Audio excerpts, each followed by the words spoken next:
Hey everybody, welcome back to more Dark Souls 2. Put up that little poll there and it was, the last I checked like 20 minutes ago, 50-50 whether to play some more of this or something else. So, flipped a coin and went with more Dark Souls 2.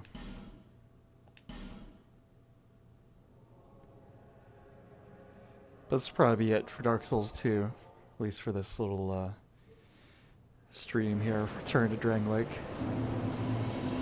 2022. Let's see.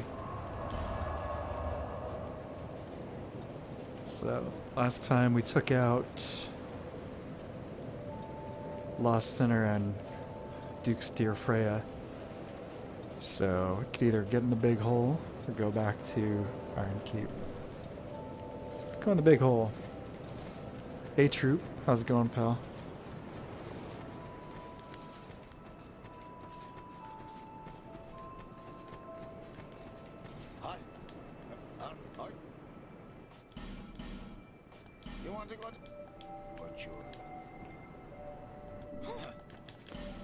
You give this guy the short end of the stick in Dark Souls 3, huh?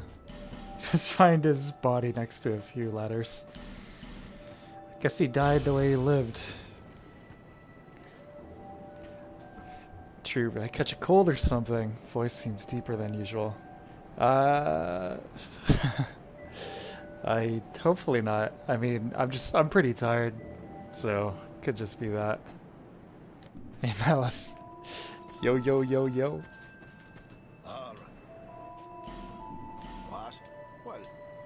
Set me up the ladder. A very reasonable just. Yeah, not running on too much sleep today.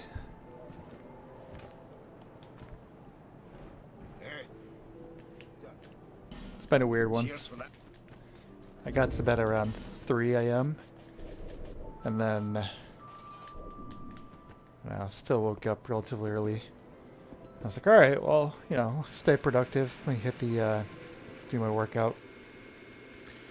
And I felt fine. And in the process of putting on my shirt, I somehow pulled something in my neck really badly. It's ridiculous. So I spent the next couple hours just trying to stretch it out.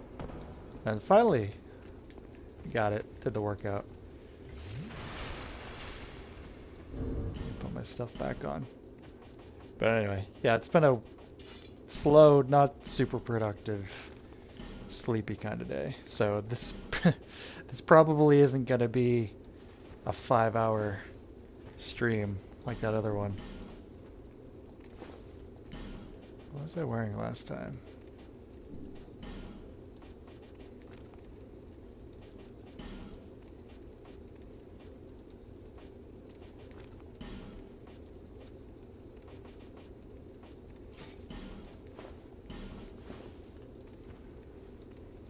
That's good.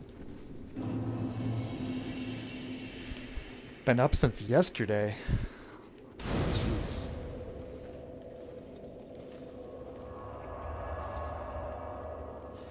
I've always been confused by this here. Harvel's resting place. Do you think this is a typo from Havel? Harvel? I don't know.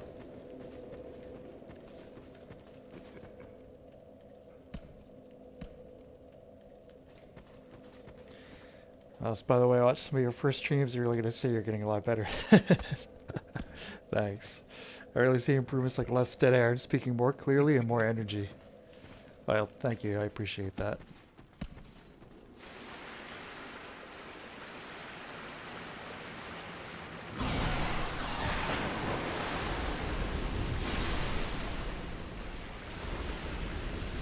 Yes, you know, it's pretty sketchy at first.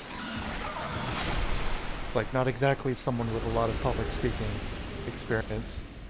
Well, it's like, okay, well, you know, if I'm gonna all started with that Demon Souls video. It's okay. Well, there's gonna be a lot of text to put on screen, so I should probably just read this. And then, of course, the streams followed. So nervous. Oh my god, you guys. I love this game so much.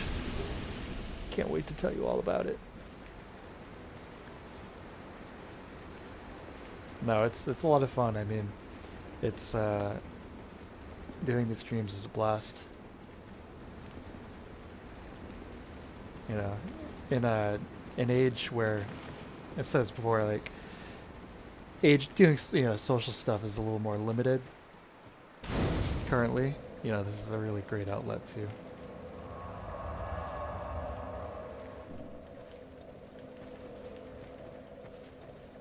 This boss. The Rat Pack. Now, it's no pressure near anything. Of course, thought it'd be good to point out. Yeah, I appreciate it. Thank you. Are these streams like a wind down after work type of thing for me? Yeah, basically.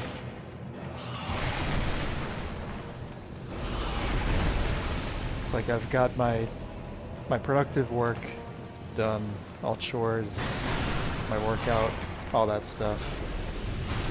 So this is like about the time of the evening where I start going into cozy mode. Just sitting back, relax, play some games, make some dumb jokes. Take it easy.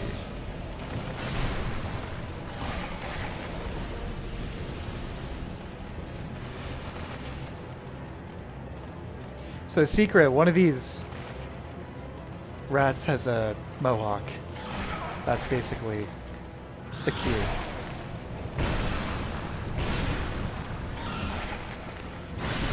There it is. Alright, great boss.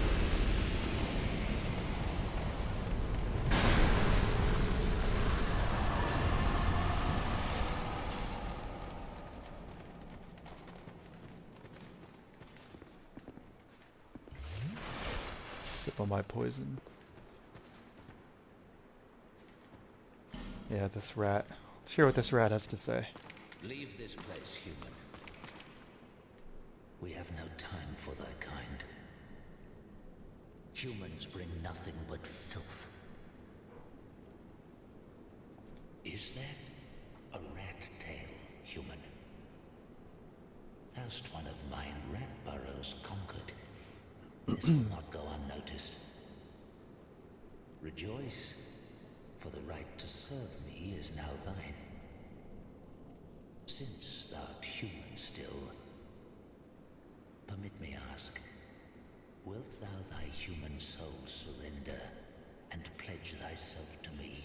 It's pretty amusing how Swearest thou by the sweet-tempered sludge the that characters thou wast with the most over-the-top Old English manner of speaking in these games are typically the animals. So this guy,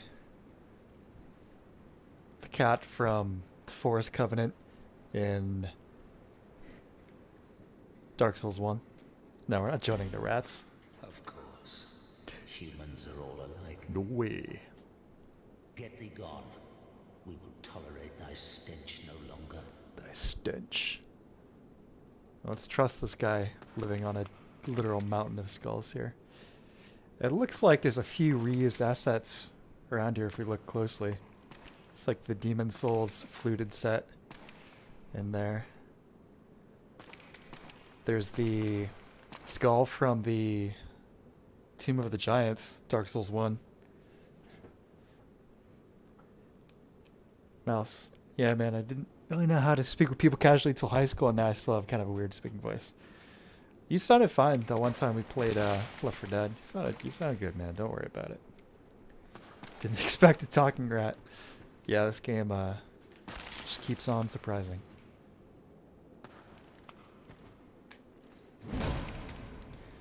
See if we can take this rat out in a single blow. He's got some HP.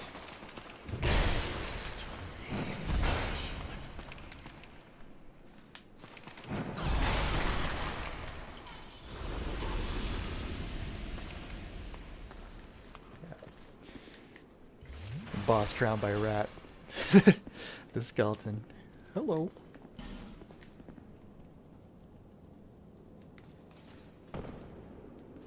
So I always forget this This game is actually rated T for teen. It's the only one of the Souls games that is.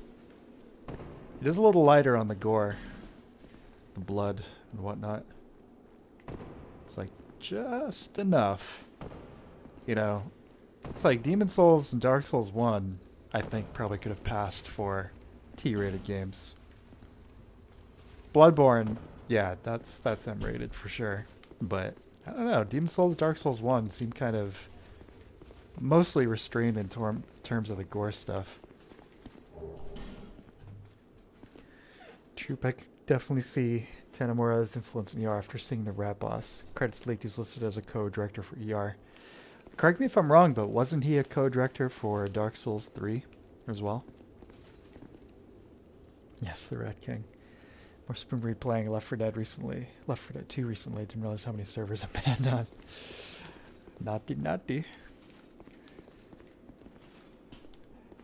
You guys have probably seen the Kirby Cat video. Yeah, I think I talked about that last video. Left 4 Dead, comparing Left 4 Dead 2 and Back 4 Blood and all that stuff. Total Rock versus Valve. How much they actually were responsible for it. Yeah. I mentioned it a few times now, but we gotta organize some, like, get together in game sessions.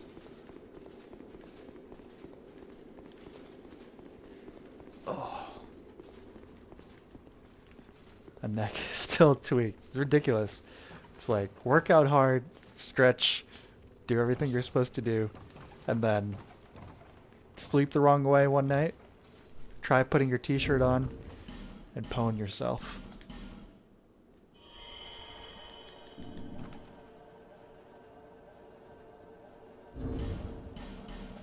I don't know. I don't know if I'm gonna make it. Got a lot more fall damage. Dark Souls 2 here.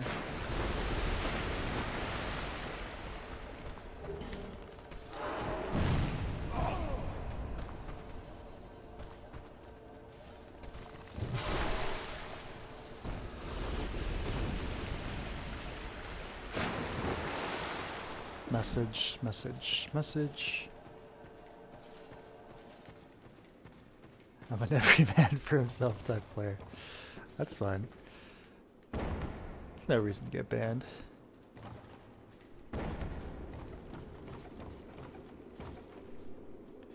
This area really is just Blighttown 2.0.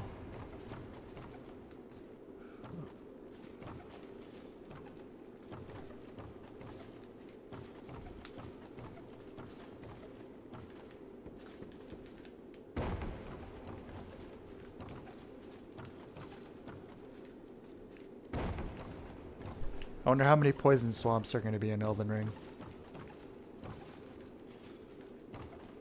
This place again? Another great Souls channel is Illusory Wall. Saw them kind of an infrequent uploader, but lots of cool stuff, hidden mechanics, whatnot. Started as like a Tumblr page and then started making videos. But one of them was all about the gutter and how much it changed. It's like beta files for the gutter, basically with tons of different content. Very different in its original design.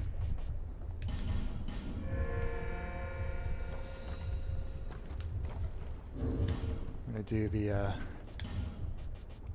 use some Elder Scrolls style shim here. There we go.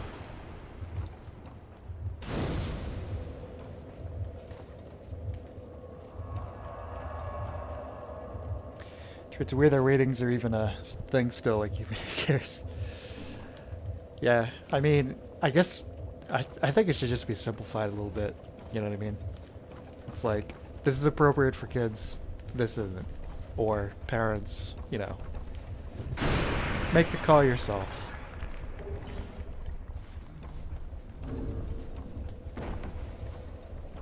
Can I one-hand this? No. Okay. Hammer time. Kick today, actually. Yeah, we should play some Left 4 Dead. We do that sometime this week.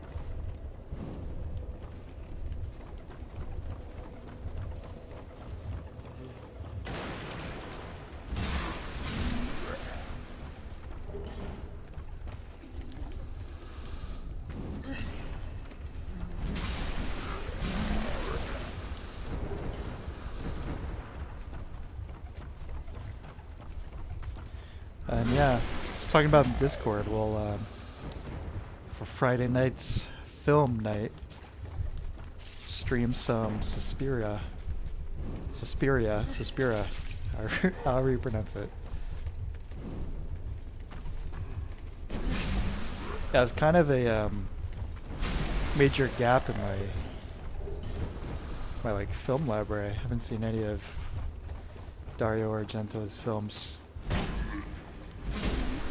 Yeah, one of them was like a really big influence on Clock Tower, right? The SNES game. I should say Super Famicom game if you want to be pedantic. But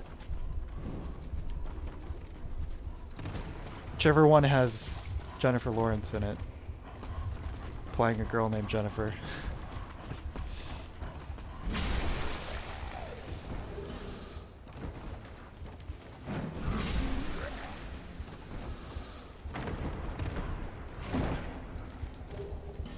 Phenomena. Yes. That's the one.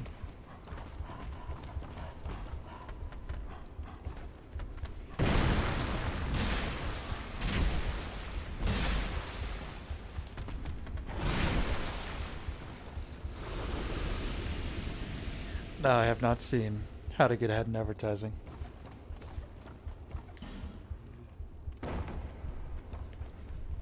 Haven't seen it. Been watching basically just Curb Your Enthusiasm for the last few days. Finished season 11. I was like, man, I want more. Season 11, the back half was pretty good. It's like the first half wasn't really up to par, but the back half was solid. But going back to I started back, you know, the first episode and went through it again, I guess. Hey. Tag night.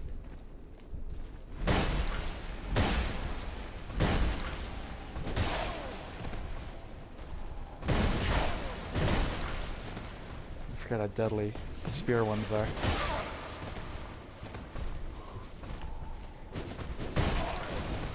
The wombo combo.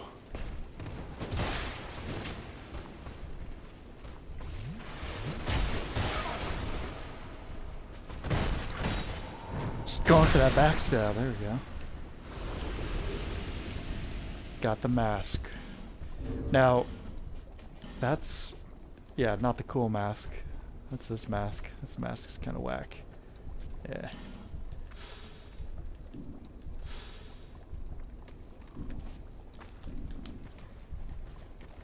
The regular mask is the closest thing you get to Solaire's helmet in this game. Horus. This one's pretty cool. I was gonna say, there's something about this. The armor of Horus is composed of mysterious substance that cannot be seen by cowards. What do your eyes tell you? So, looks good to me. But yeah, I don't know if it's when other players see you wearing it, if it's invisible. I don't know how that works. There's some mechanic there. This hanging statue. Gotta hang something.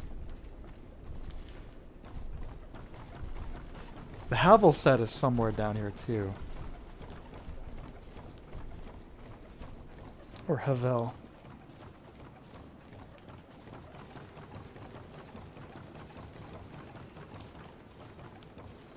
That's what Big Bodie's rocking, so I'm not gonna pick that up on this guy.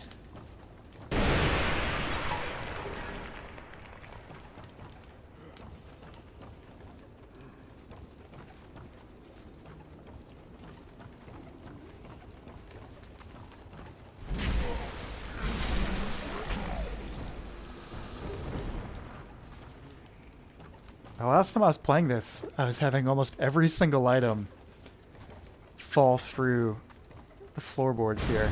That doesn't seem to be happening now. I don't know what the difference is, but don't look a gift horse in the mouth, right? Right?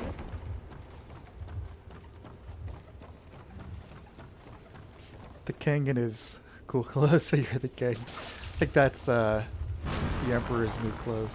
That's what you're thinking of.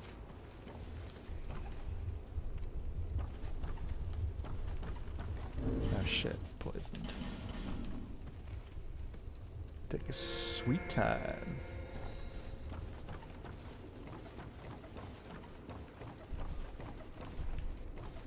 Whoa!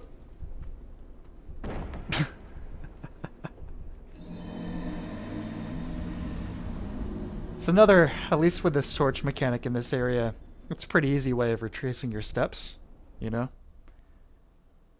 It's got that going for it at least.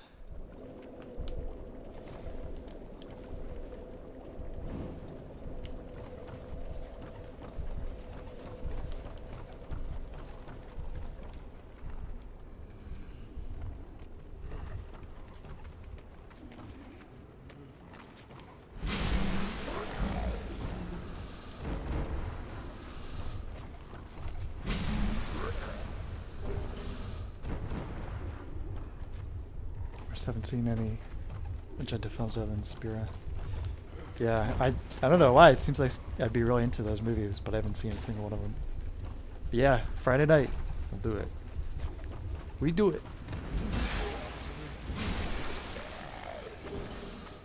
As far as Blighttown Valley Defilement clones, this area seems decent. Yeah, it's not bad, for sure. It's just, I feel like I've said this probably a million times now, but it's just like a kind of a continuous downgrade.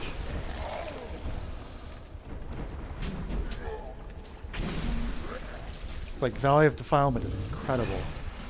It's like the level itself is really well done. The atmosphere is second to none. Just really impeccable. You know? Fantastic atmosphere. It's like Blighttown, yeah, pretty good. Same, you know, similar thing, similar concept. Pretty good. This, again, it's like level design wise, yeah, it's solid. It's like not really much new here. New lore or anything.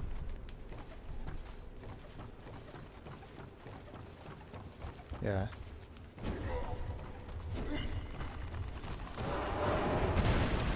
That was pretty cool.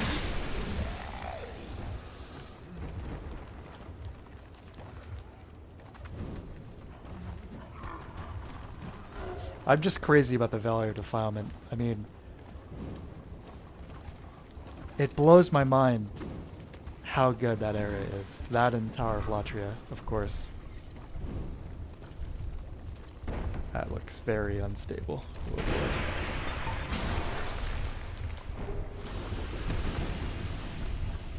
Somebody mentioned this before, YouTube comment on one of my Demon Souls videos. We were talking a little bit about, it's like Demon Souls employs a lot more of the metaphor of the human experience for like the whole demonic nature of what you're going up against. Shit.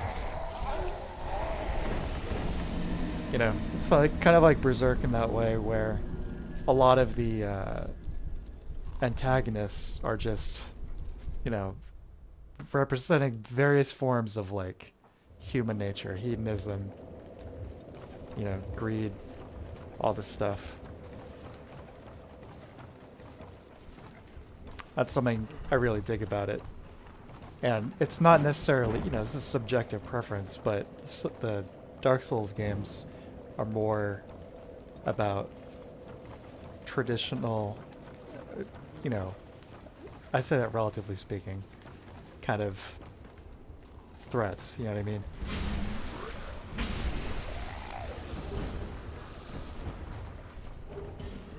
It's like obviously it's far from conventional, but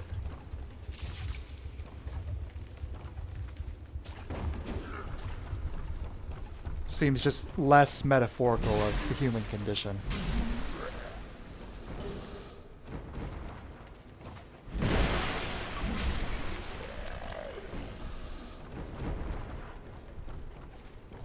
Yeah, I agree. Swamps in DS3 are not my favorite. You can rush through them pretty fast.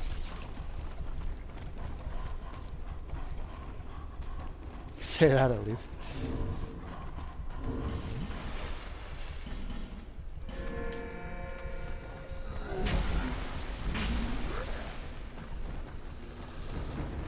More stops. Dark Souls is operatic, I think. Yeah, definitely.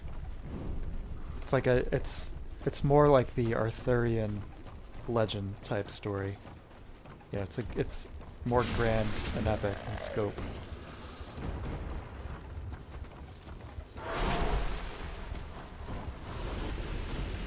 Which is cool too, of course, you know.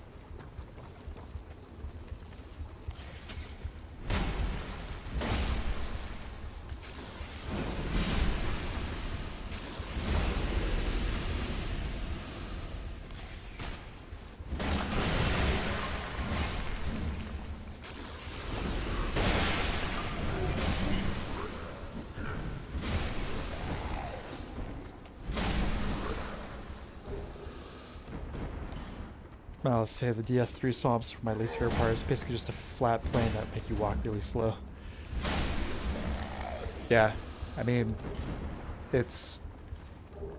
You have some elements of Darkroot are kind of resurfacing in there. Plus some stuff from Irithyll. Not Irithyll, excuse me. I think the Dark Souls 1 DLC, Ulasil. You know, like you can find Elizabeth, the big mushroom lady, in one of the little caves. It's like all this stuff is like, it's basically like Fahrenkeep in Dark Souls 3. It's almost like a flooding basement. That was close to a big mistake. It's almost like a flooding basement where all this stuff is like rising to the surface. You know, it's all part of that game's like themes of like, you know, the cycles are kind of clashing and colliding.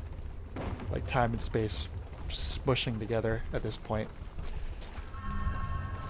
But yeah. It's like the chasm of the abyss is like flooded with nasty sewer water. It's coming back up to the surface.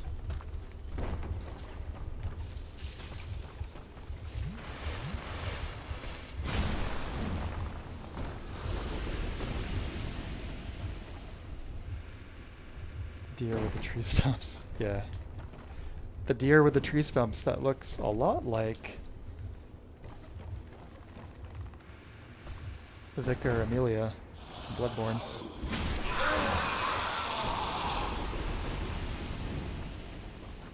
There you go. Almost at the bottom now. Got the friendly soul over there doing it as well.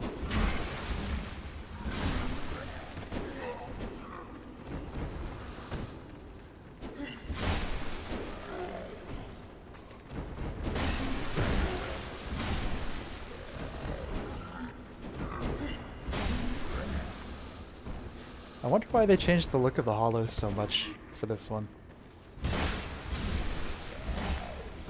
Instead of having like the black, you know, holes for eyes, got like the beady white ones, the green skin.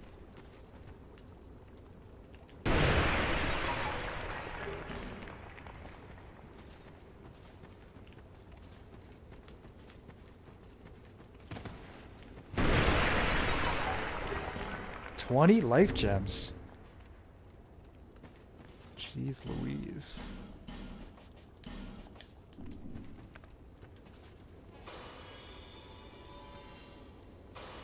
As DS3 did present itself as grand, whenever I think about it, I just get really depressed. Do you mean from the amount of cut content? So I definitely feel bummed out. But that, it's like seeing what almost was and what could have been is a little depressing.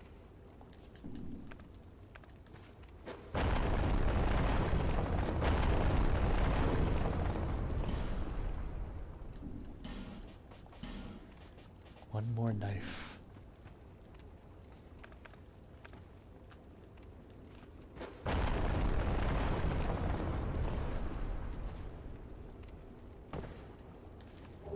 Fragrant branch of yore. Very nice. It's kind of hard to get into the grand boss from the back of my head. I'm just thinking this world might be leaving soon. I really like Dark Souls 3 a lot. In terms of just sheer gameplay out of the Souls games, it's probably my favorite overall. If we're talking just the gameplay aspect, I really love its world. If it had the interconnected world design of Dark Souls 1 or Bloodborne, it probably would be my favorite, but fortunately it does not have that. I should probably go cache these souls, yeah. Oh. My neck feels so tweaked, oh my god. I'm trying to sit with like perfect posture right now. Not aggravate it. I tend to be a side sleeper too. So when I'm in bed, I kind of like, you know, on my right side, I bring my shoulder up, you know, I tuck my shoulder, you know, tilt my head, and that's like basically asking for neck pain in the morning. What am I gonna do here? Yeah, sure.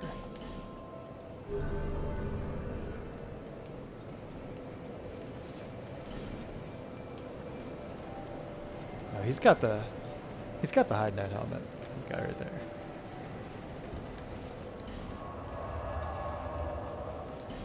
Black Gulch. Yeah, this is blast through this pretty quickly, and then can go crush the Iron Keep, and or do some PvP. Maybe.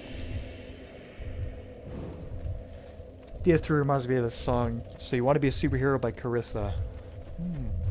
Haven't heard it. Posted in the Discord, my friend. Crap.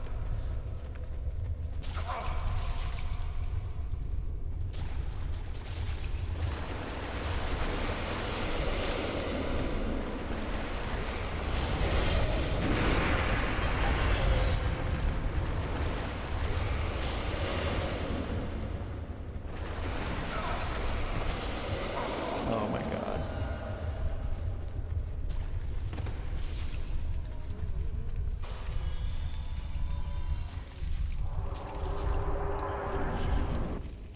Alright, here we go. Oh boy. This guy. I never played it, but this guy's design reminds me of The Suffering, that like PS2 Xbox game. I think it was by Midway. Basically like their attempt at a Silent Hill type game.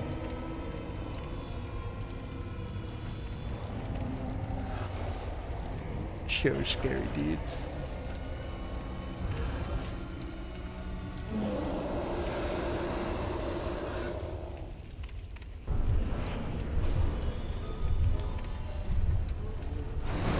Pull out the Zwei.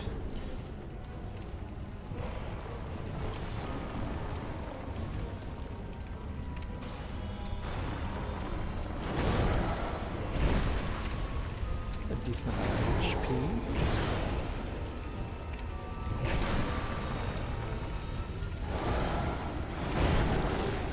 Check out that hitbox.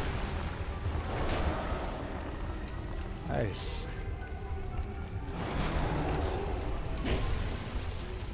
Yeah, stab him right here.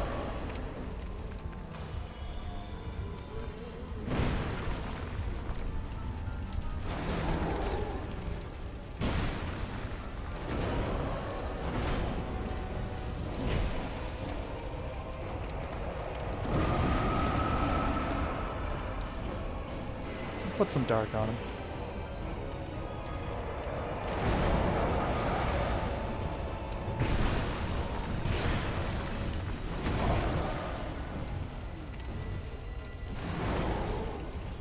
Sip. Is it true that leveling adaptability also increases your Estus drink speed? That's something I genuinely don't know. Alright, great. Rotten. Bye. Let's see. A few comments from Morris. Never been emotionally impacted by a video game, but there's some films that send me into a small depression. I'd say it takes a lot for either to get me emotionally. The most emotional game I've ever played is easily The Last Guardian. Oh my god. The last hour of that game is devastatingly intense. It's not... I was saying about spoiling anything. It is extremely intense, extremely beautiful, incredibly emotional, very, very powerful, very, very evocative. One of the most evocative pieces of media I've ever experienced. Not just games, but any form of media. That game is like taking my heart out, and it's like Rocky Balboa going on the speed bag. It's it's intense. Yeah, films too. I said the best of the best. Cream of the crop will get me. Night of the Hunter. Similar feeling. Yeah. Let's see.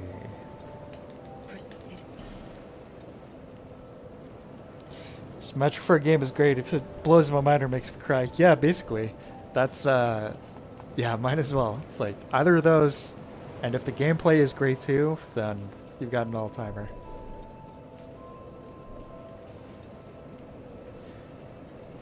One more in Vitality.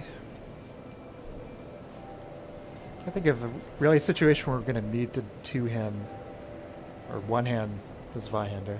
It's basically, let's translate this in English. I can't think of a situation where I'm going to need to one-hand the two-hander. So, let's just pump this stuff up here.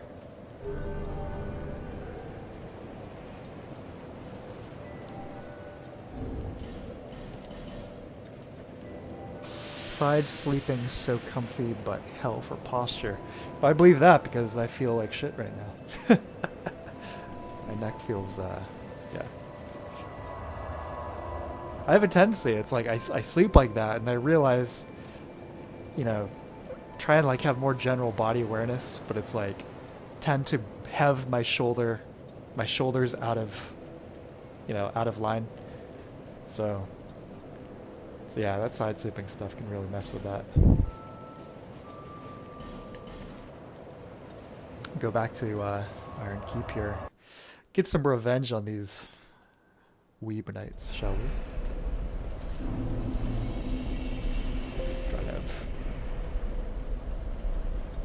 some more sleep with 2 cushy pillows under my feet and there's almost nothing under my head. There's probably 1,000 problems with that. I'm not sure. I think I've read keeping your feet elevated is actually good, although probably, you know, not so much if you're not also elevating your head. I don't know. Ah, shit, I didn't mean to do that. Oh.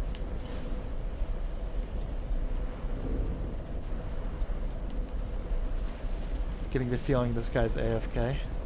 Oh, okay, maybe not. Ultimate hero! Oh, somebody already got it. Well, dang.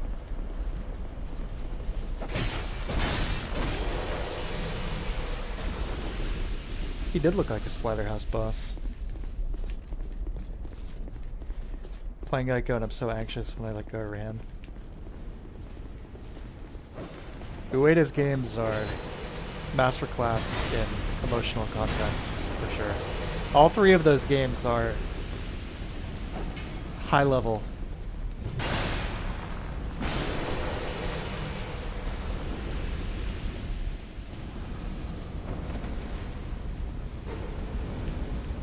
In terms of sheer storytelling in games,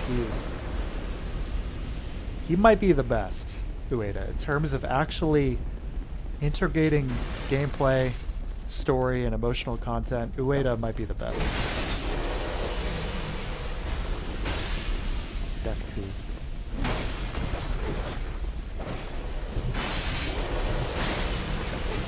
It's satisfying to take these guys out.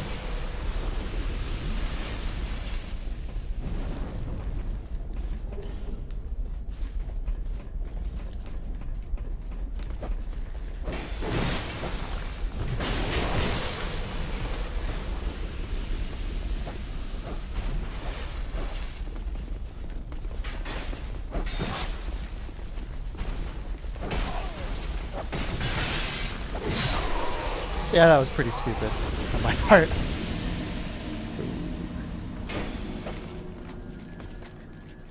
Whoops. True, there's this part in TLG where you enter this dark interior and can't see a thing. Trico comes to you, but it's trailing behind. Eventually you turn around and its glowing eyes are just staring at you. Really powerful moment, all entirely through gameplay. Genuinely freaked me out. I've read a few interviews with Ueda where he's mentioned Out of This World or Another World and Prince of Persia, games like that being a big influence on him. And makes sense. Yeah, games that really good animation. It's like the significance of good character animation and conveying character.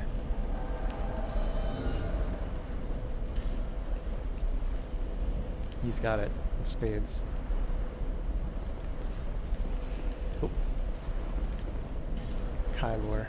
I'm wondering what the censored part of this guy's name is.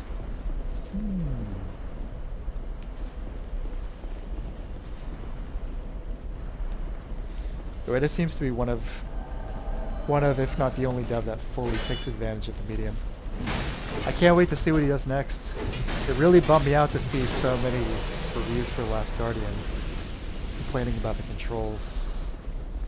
You know, they were a little behind the curve, but I'll take behind the curve and complex over the simplified, like, glorified QuickTime sequence stuff that a lot of modern games do. Just like pressing X and your character is doing a million things. Wow. It's small things too. I mean, this is a small touch, but it's mapping, the consistency of mapping grab in all those games to R1, right? Ico, Shadow of the Colossus. And it's like the context, and it feels good, it feels right, you know, like you're holding someone's hand. Like that sounds silly, but it makes sense. It's perfect.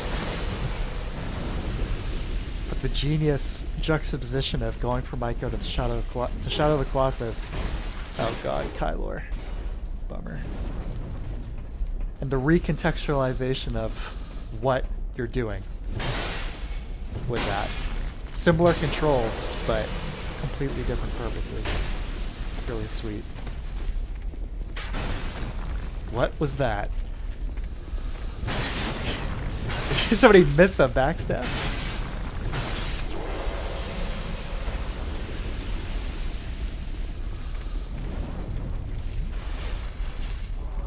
Yo, Sabotage. How's it going?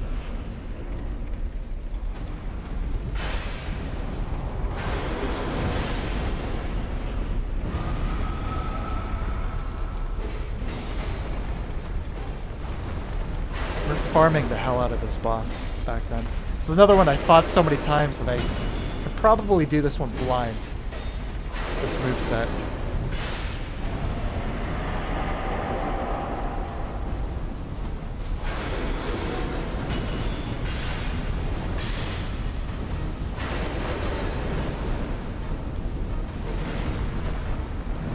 You fight his Cool Ranch brother. Optional, anyway. One of the DLCs.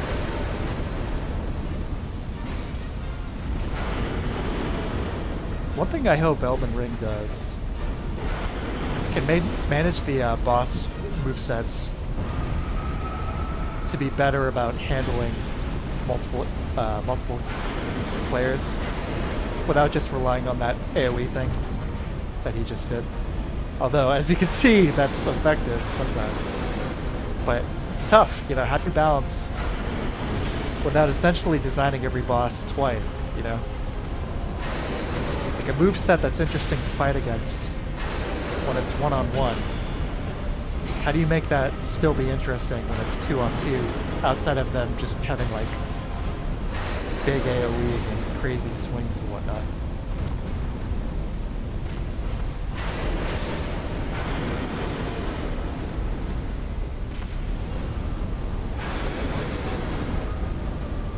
The right time for the Estes here.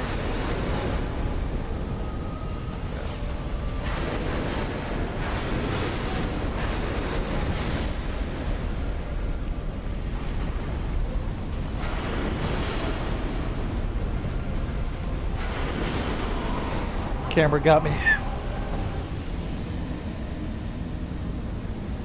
This is really interesting detail in Last Guardian about the Uri, Garbage Sentinels, how they have different stages in their evolution. It's on the page in the Discord. Sweet. Finally, the final stage of them only shows up in one very small area too. Crazy attention to detail for something barely anyone would notice. Yeah, I love that. I actually have a book that they put out, The Last Guardian. It's just like a coffee table book. It's hardcover. It's really nice. I still haven't actually read it. It's The Last Guardian, An Extraordinary Story. And it's a very high quality book. Nice photos, tons of design work, stuff, concept art, interviews. Gotta read that soon. Basically goes through the entire game and then some. Really beautiful book.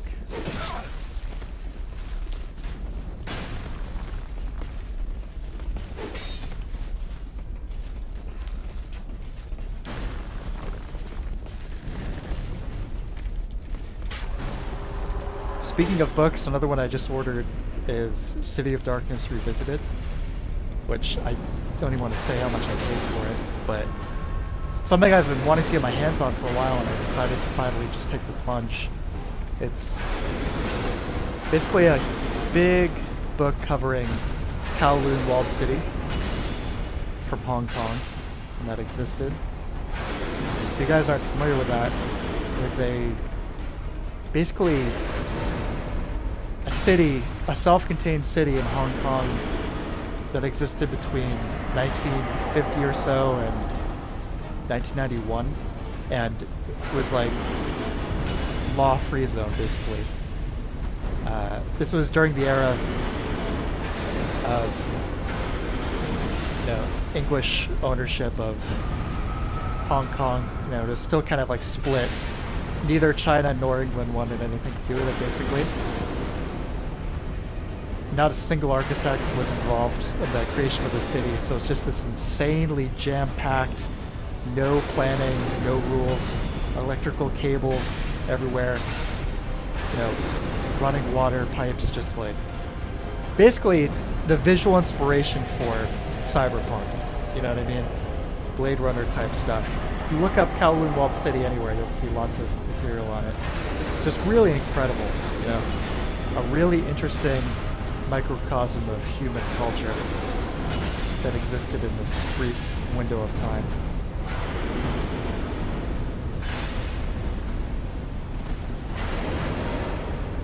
But really, really fascinating.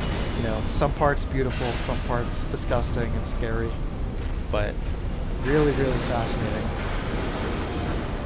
And this book, there's a photographer named Greg Girard who spent a lot of time, and I guess still does, spent a lot of time in various parts of Asia over the last 30 years. And over the course of 3 or 4 years, he was just in there taking tons of photos, writing stuff down, interviewing people. Just crazy, wild stuff. The book was originally put out, I think, in '95, but in 2014 they did a Kickstarter for a revised version, and that's what I ordered.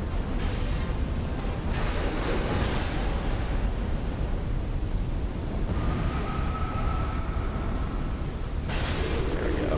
Nice. Yeah, it was, while it existed, the most densely populated place on Earth. What? They're just waiting for that fog door to come down. Let's take our time. Wait. Alright. Great. Fantastic. Yeah, I would... If you guys search for City of Darkness PDF, there's several PDF versions floating around online of the original printing. I don't feel too bad because, you know, it is the original printing, not the revised one, that they are still currently selling. So go ahead and check it out. There's also a great documentary here on YouTube about it as well. Really, really cool.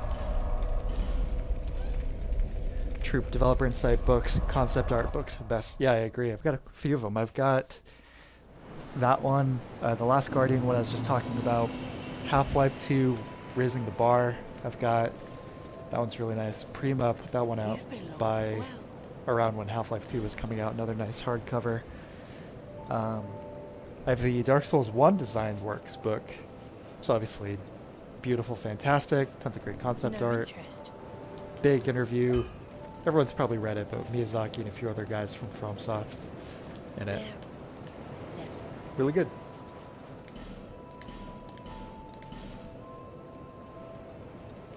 Which I read before, the defining quality of humans is that we can get used to anything. Yeah, it's it was insane that that place ever existed. You know, it's just unreal. It's like the buildings were so close together, and there was so much overlap that very few of the alleyways had any natural light at all. You know, just like looking upward, you know, maybe you can see like a sliver of a crack of light, natural daylight. You know, the rest of the time it's just permanent artificial light. It's wild, crazy stuff. Baker and Art, hey, how's it going? Big Cow Slain. Yeah, it's a lot of beef, but we are named Big Beef after all. Alright, let's go back there. And I think I'll say it's the last Pursuer rematch, but I think you fight him one more time in Drangleic Castle and regular New Game. For New Game Plus. In that very sparsely decorated throne room. Sounds like a place in Venezuela. It was, yeah, I'm not sure how much you just caught me talking about it, but I definitely would recommend checking it out. It's really interesting. And I'm really hoping I'm gonna love the book, because I paid however much I like for it.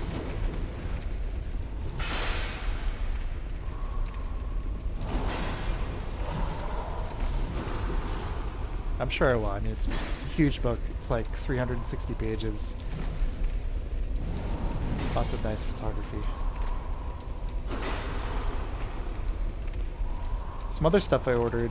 I might have mentioned this last time, but I ordered the Italian 4K Blu-ray for Total Recall. This is Atto di Forza. Because the North American 4K Blu-ray looks like crap in places. Like they totally cheaped out for some reason in the encoding bitrate. I don't know why, but there are a few shots in the movie that you can see massive, like, YouTube compression style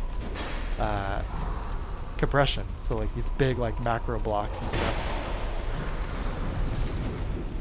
There's a great website, I've probably recommended it before, Capsaholic.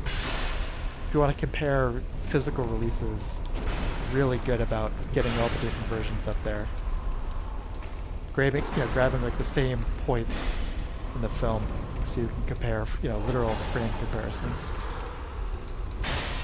So if you're completely anal and insane about stuff like I am, you can use that as a great resource.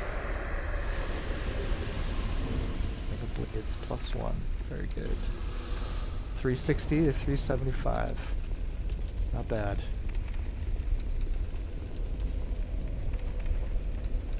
Oh, the mod for this I was talking about last time, that's called, I think it's, I looked it up, I'm trying to remember the name again. Flames of Old. I think he primarily posts updates on Twitter, but does streams on Twitch sometimes as well. Just like showcasing his progress and whatnot. Really incredible. Like, the game is gonna look very, very, very, very different once he's done with that. Can't wait to see this game with that mod completed.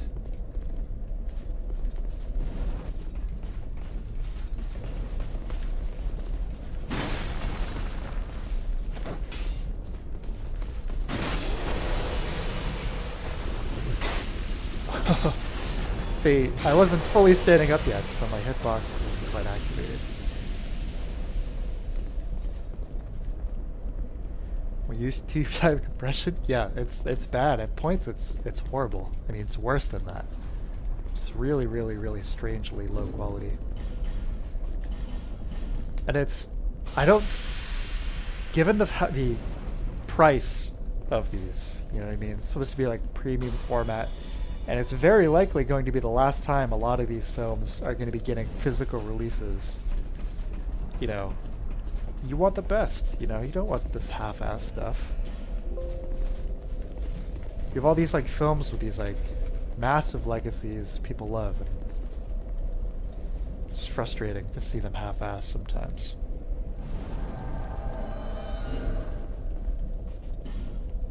Something Dwarf. What your name is, sir. That was a late shot.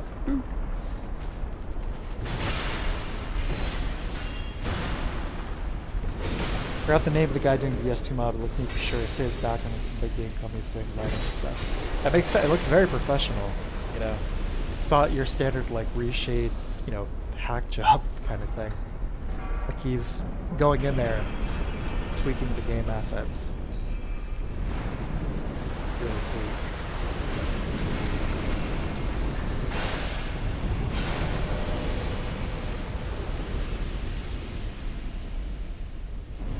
It's just the lighting is the big problem with this game's overall look. Again, I don't think it looks bad, but it's just very flat in comparison to the other titles. Which is of course because of what happened with development. I'm pretty sure what it, oh, whoops. Oh no, I'm sorry. Oh no.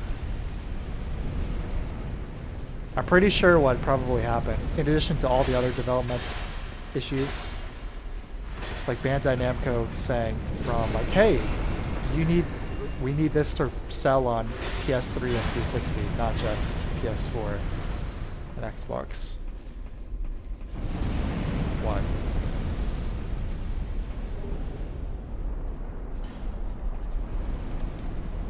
It's like, you gotta gut this dynamic lighting. This isn't gonna work.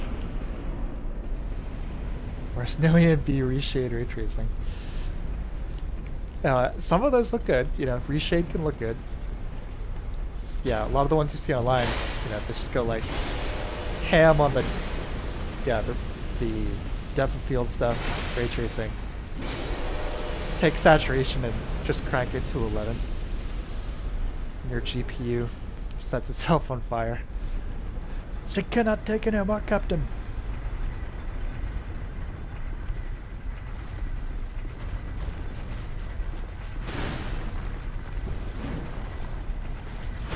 So yeah, whenever I use reshade, I usually just use my own. I do really subtle stuff. Really, really subtle.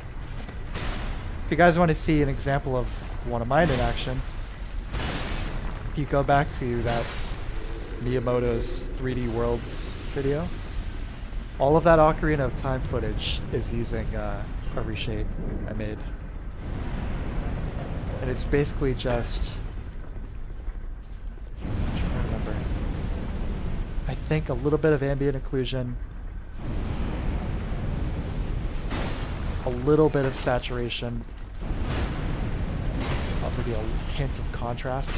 Basically what I was attempting to do was like emulate the aspects of a CRT presentation, you know, like how the game would have natively looked on a CRT versus an LCD. You know, just try and replicate the idiosyncrasies of CRTs outside of stuff, you know, like inconsistent geometry, scan lines, you know. Yeah, those the graphics packs from Breath of the Wild on Steam are pretty funny. So I do have that set up, but the only ones I use are just 4K and 60 FPS. It's funny you mentioned that, because that was one of the alternatives I was thinking of for tonight, for this stream. It was either going to be this, Armored Core 1, the PS1, or Breath of the Wild. But what with Dark Souls 2?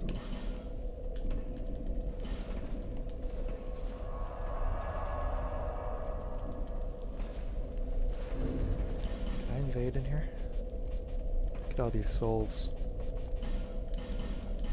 Let's do a couple invasions, shall we?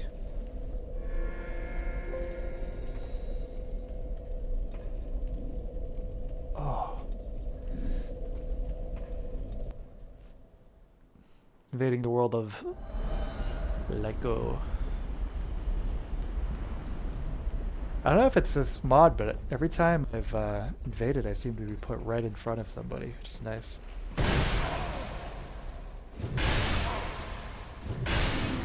That was, sorry dude, that really wasn't fun, was it? Poor guy. Yeah, Breath of the Wild in 4K is incredible. It's a good looking game, you know, in any case, but seeing it like that is, oh man. It really makes me wish Nintendo would put out that Switch Pro or whatever so people could enjoy that officially. Man, it is beautiful.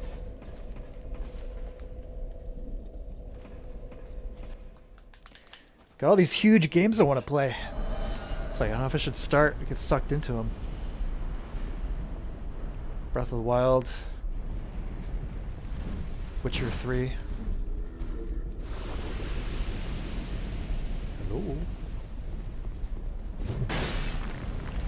Witcher 3 I enjoyed a lot. I played through that on release. Played it on PS4. I built a gaming PC a couple years later and played through like the first half of it. You know, now with like at 1080p 60, it's like, okay, this looks really good. Can't wait to see it look even better. Now I've got this new computer, and it's like, okay, now I can really play it. 4K 60. What was that?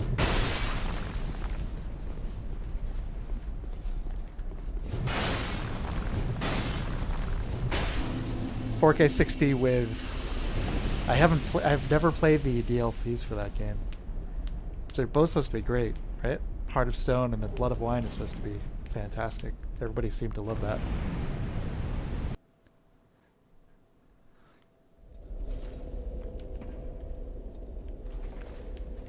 It's a shame about Cyberpunk, huh? I was looking forward to that.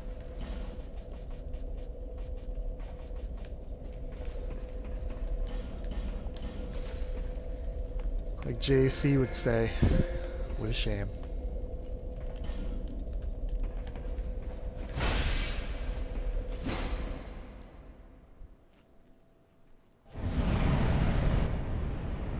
Magnus.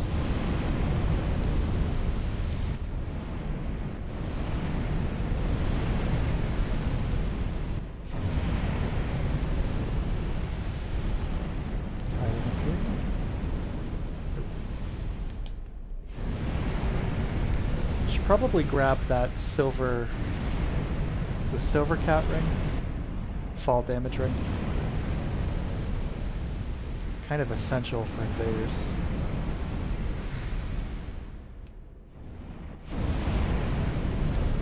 Probably not down here.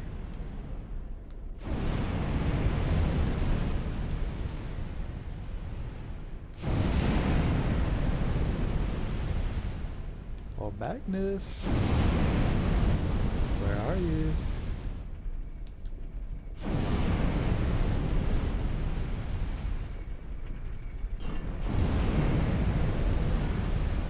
Really struggle to enjoy Witcher 3 and the other two games.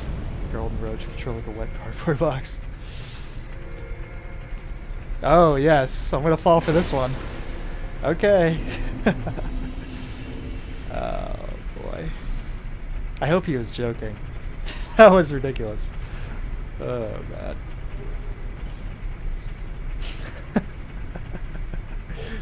Oh man.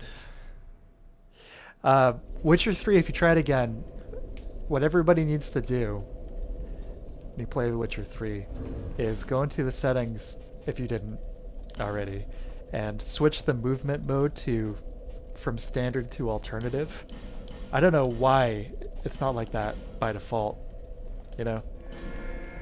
Standard has like that big, like, oh, I gotta turn around, you know, do that like massive, you know, 360 turn. But if you put it on alternative, it controls a lot more like these games where it's a lot snappier, which feels good.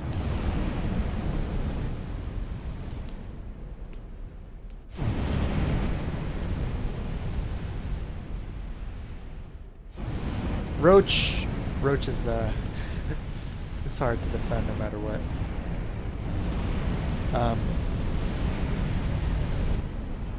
I haven't played the first one, and I only played a little bit of the second.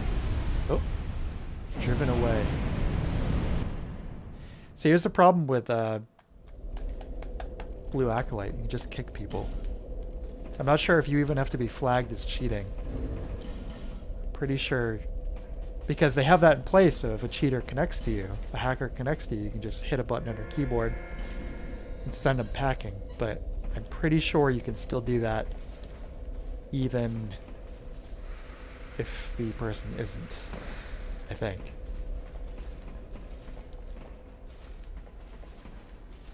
Or the guy just Alt F4'd, I don't know.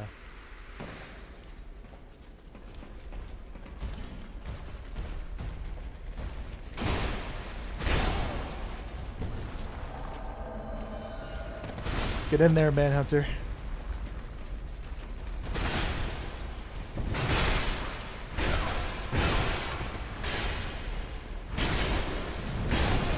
She's useless.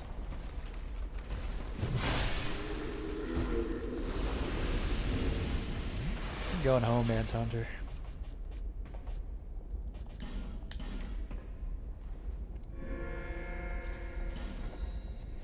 All CDPR need to do is announce Witcher 4 and it'll sell gangbusters anyway.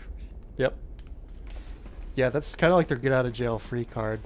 See what their next project is.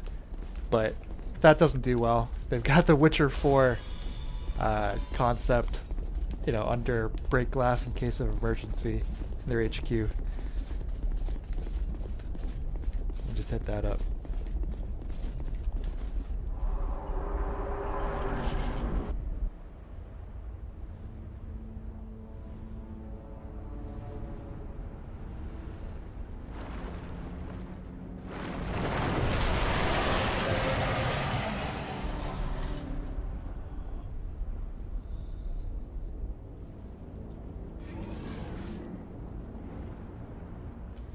I remember reading a review when this game was originally coming out that described this boss as basically saying it was so outdated it felt like a museum piece. You know, it's like your classic, you know, you're on a platform as a big guy swinging at you kind of fight. Standing on a platform arbitrarily so you can be at like a more equal playing ground.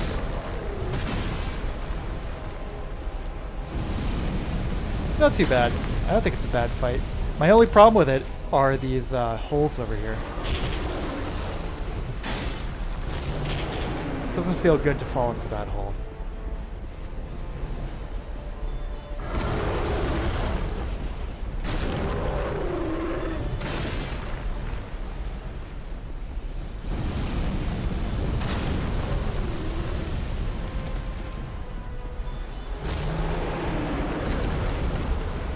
Oops. That was... How about that one?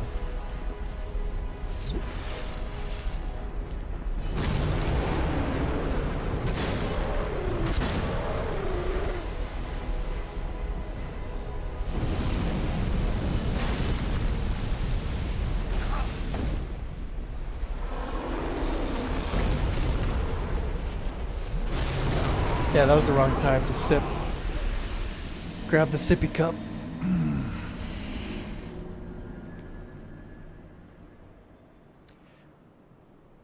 This boss has one unique aspect in that every rematch, every fight after the first, he spawns in a different position, which is actually preferable. He's a little easier to deal with. He's right there. These turtle boys.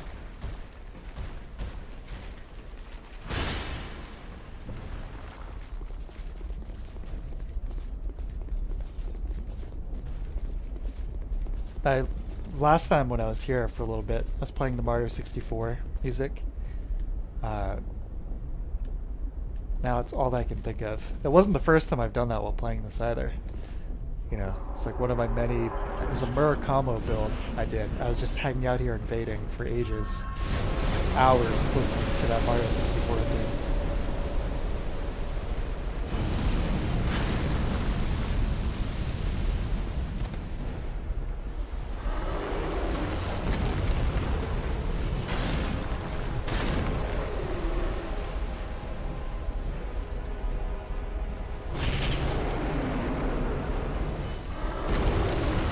Design kind of reminds me of Diablo.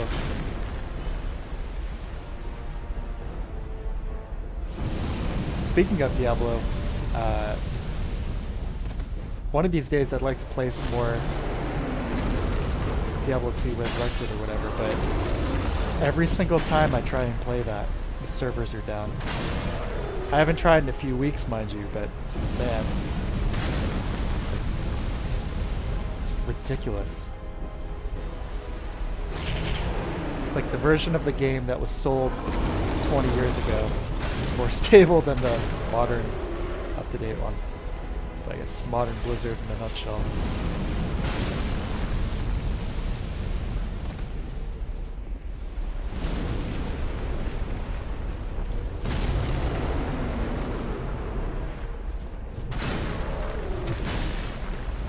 Yeah, I don't know what's going on with this guy here. Like the rule of the hitbox, it's like I didn't get hit directly, I just got caught. It's like at the tail ends of the attack frames or something. I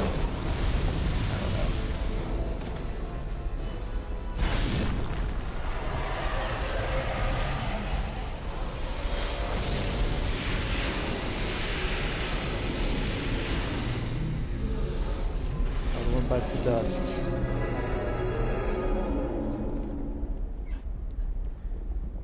Speaking of Diablo, how do I feel about the Activision buyout thing?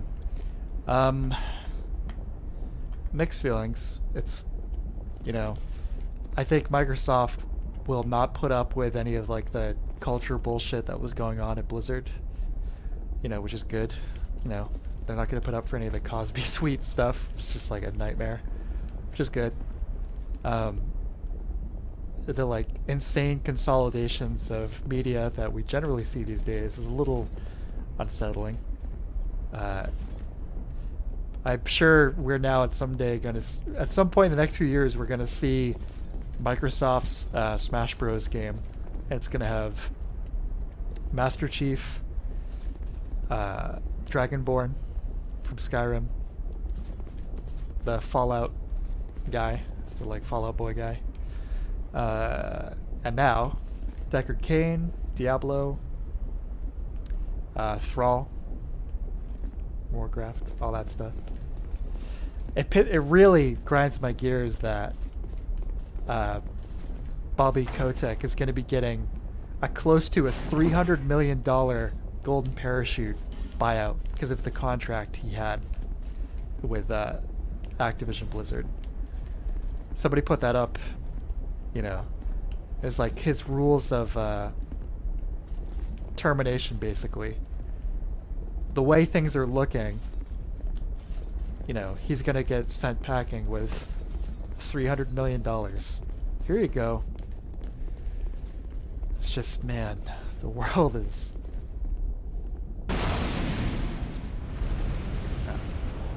We'll see. They have Crash and Spyro too now, yeah. This guy with his amazing size-changing head. Mouse. Missed a lot because my dad insisted we fix something in the house, but it was actually broken, so we undo our fixing. Hey, no problem. No one has come this far, not for a very long while. Young Harlow, do you wish to share this curse? Then accept the fate of your ilk, and face the trials that await you. Unless you have already joined the crest.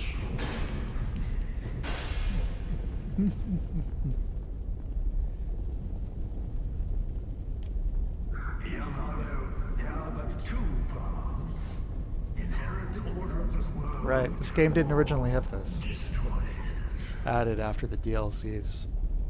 Only a true monarch can make such a choice. Very few indeed have come even this far. Added basically the choose the dark Your ending. journey is far from over. After all, Harlow, have you what it takes? Truly. I think the next few years of gaming are going to be a real shit show in general. I think we're going to see a lot more of the NFT crap creeping in. Especially amongst like the big guys. EA. Oh boy. Young Harlow. Yeah. Fine, right. It's a big gut punch for Sony. COD games make the majority of the top 20 best-selling games last decade. Horse required ahead.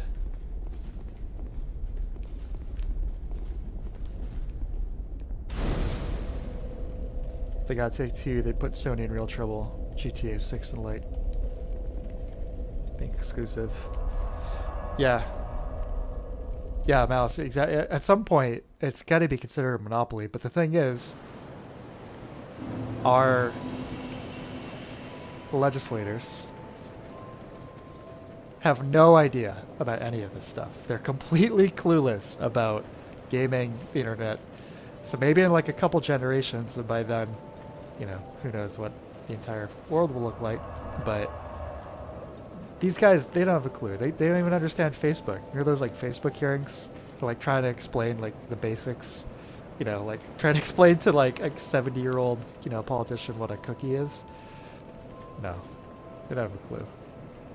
It's like, even then, the amount of lobbyism that goes on to prevent any kind of monopoly legislation in general, in any form, you know, it's, I feel very doubtful that anything would ever come of that. You are blessed with a myriad of souls. Indeed. Bearer of the curse, make your way to the castle. Bearer of the curse. You killed the 4 big guys now, and you can get around that pile of rocks. Congratulations. We'll take that to 20. I'll pump some more vigor, sure.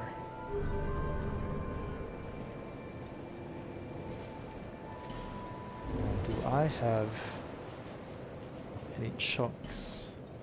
Got some chunks, got a slab. You've been, well, no interest. Yeah, Game Pass subscribers. They must love that. Can't imagine how much money they make from that. You'll be around soon. Not for revenge, not for money, not for fame. Game Pass. I can still feel my leg. Starting to get some cool inventory here.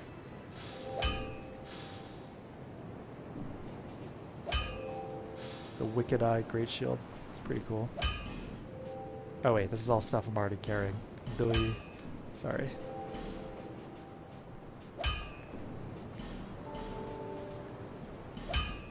Look at that chump, baby. Alright, to the castle. It's actually a pretty cool set piece. At least the outside of it.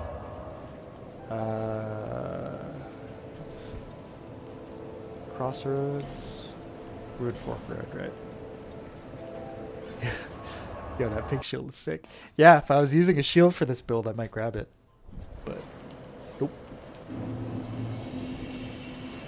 Okay, I always forget. Castle, is it this path? Yeah, it must be. Look at that, castle's right there. How could it not be?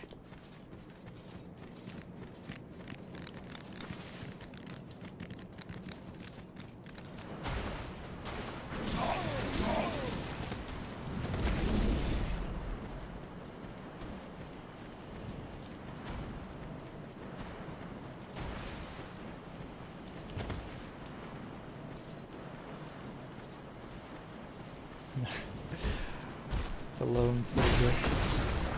Poor guy.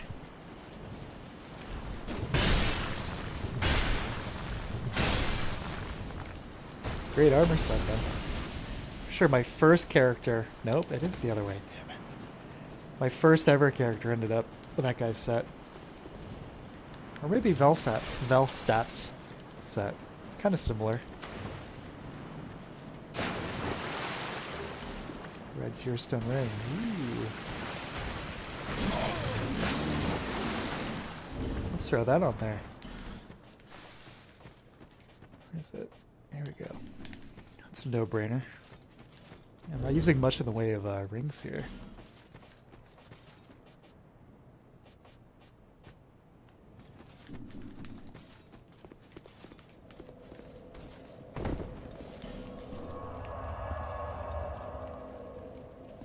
Yeah, that old knight set though. Not the helmet so much. Kind of looks like an old school football helmet, you know, like 1930s, like, let's go out and play some pigskin, boys, yeah, kind of helmet. But the rest of the set is really sick. That one might be my favorite in this game. Of course, we'll be getting the Faram set pretty soon too. Very glad they included that in Dark Souls 3. Although it's set in that game, I don't think it looks quite as nice as it did here.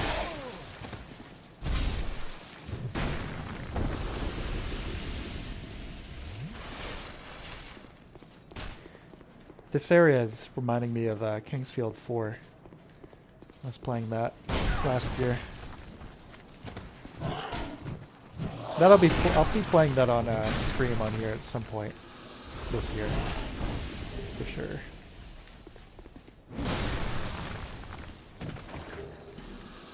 You guys see the arrow? The path of that arrow towards me? Watch this. It's got seeking properties.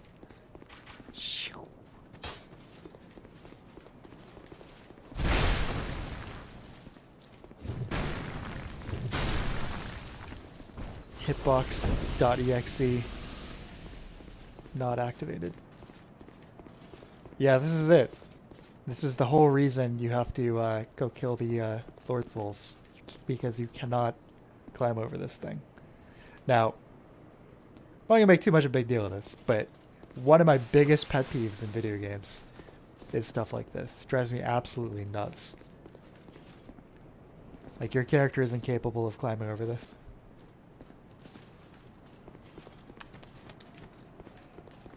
Just silly.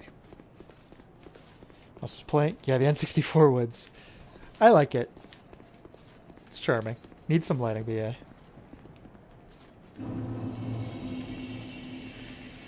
It's No, I was playing Demon Souls last night, and I thought, man, this really is just third person Kingsfield. Yeah, for sure.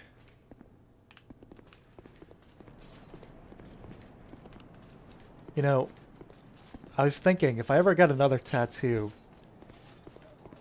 which I probably won't, to be honest with you, but if I ever did, it probably would be those interconnected arcane ring symbols from the Nexus in Demon Souls.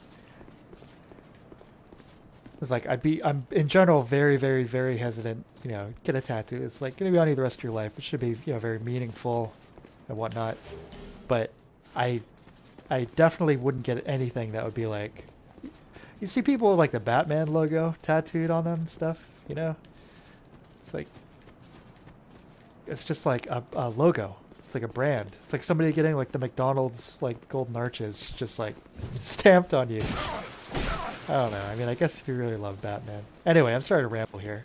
But my point is, those interconnected circle symbols, it's the kind of thing where if someone knows where it's from, they'll get it. Like, oh yeah, that looks sweet. I get that reference. But if they don't, it still looks cool. And that's, I think, the best kind of tattoo you can get. If you're going to get something that's from an existing, you know, like media thing or whatever, a piece of art. You shouldn't have to explain it for people to appreciate it. You know? This is an unfortunate perspective here. There we go.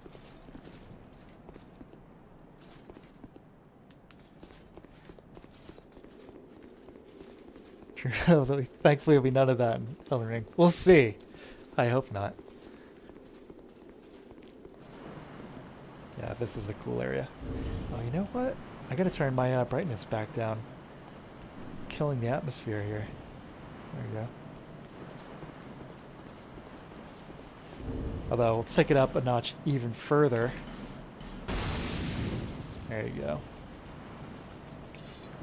It's the best way to experience this area. Although, did I just turn the rain off? Oh, I guess not. See, it's a lot harder to see around your character.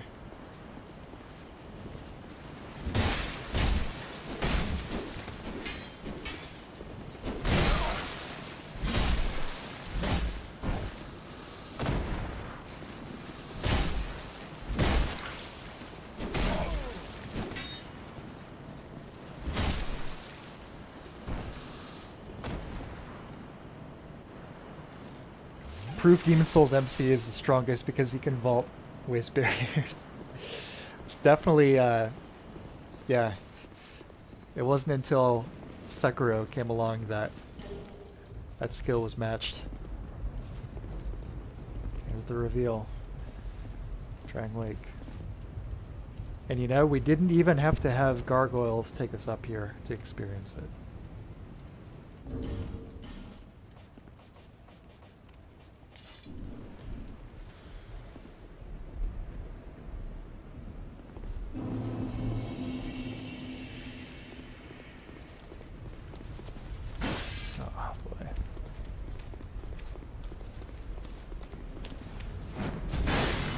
Oh my god, are you serious?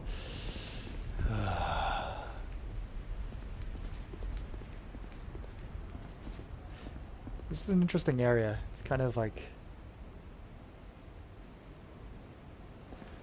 a combination of things. It's like this geometry. This kind of looks like N64. You know, it's like Star Fox 64 mountains over there. But on the other hand, you've got nice high resolution textures and shader effects and whatnot. Yes, that's these very classy messages here. This castle is isolated. But nonetheless, you must forge on. To bring an end to your journey and mine.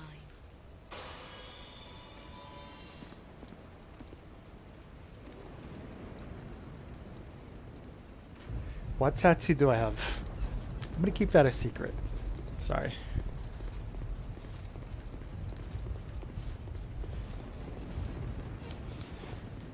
So I stabbed my thumb with a calligraphy pen because I thought the ink would fade eventually and I wanted to see how long it would take. Apparently it's forever. Oh god. I really thought tattoo parlors use special forever ink or something. No, they eventually they do kind of fade, but you'll probably curl and die before it fades completely. Although you could probably go to like a plastic surgery place and they might be able to take care of it if you really wanted.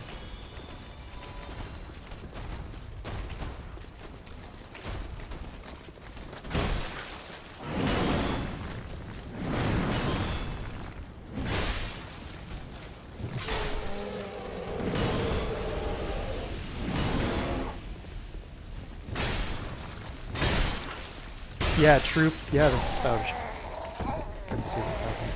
Yeah, Valley of Defilement does have rain. It is raining in the valley. Oh, in the Valley of Defilement. Yep. It's raining, although I don't think it touches your character at all. You know, you don't see it like pinging off the armor or whatnot.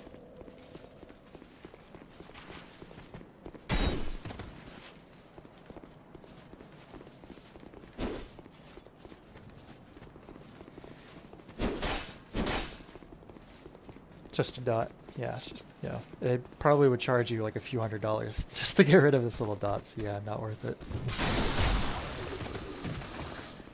True, younger brother got some Bloodborne tattoos recently with Carol runes. Nice. So that's the example of the kind of thing I'm talking about. Looks cool. If you know the game, you're familiar with it, you'll recognize it, but if not, it just looks like some sweet arcane iconography. Slophog, howdy hide. Hey Slophog, how you doing?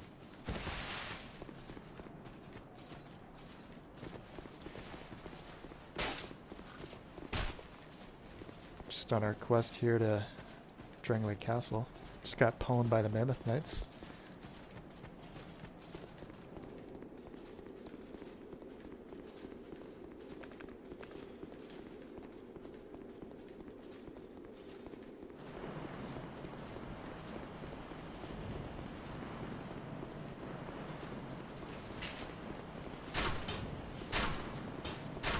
We could go to the DLCs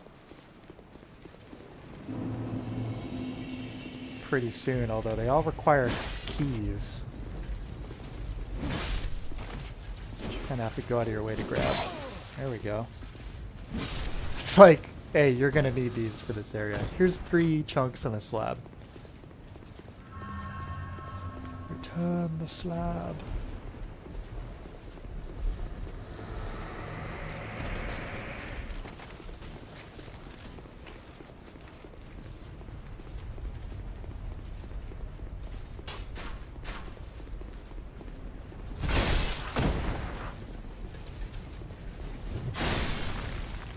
Yeah, the Carol runes, fantastic.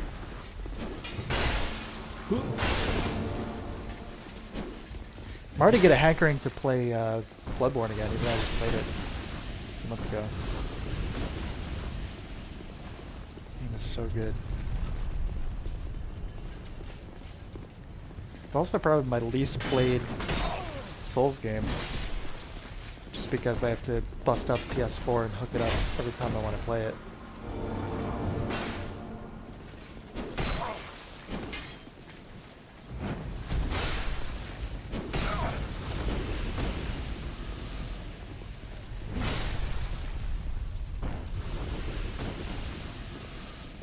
I'm in a Zoom seminar where I read pages 1318 instead of chapters 1318, so I can't follow anything.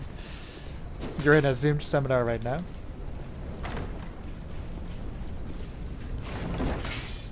Yeah, you're better off here.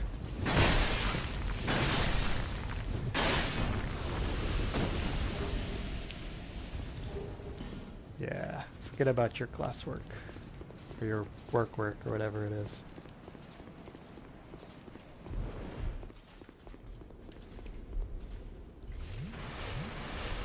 Mirror Knight seems like one of the standout bosses from the base game. Yeah, I agree. It's got a good moveset. It's a very memorable presentation in Arena. This castle is a... You, for my lord, the king, the queen has taken it. I think he's a unique model, I think. I'm pretty sure that's not an available hair option for a player character, right?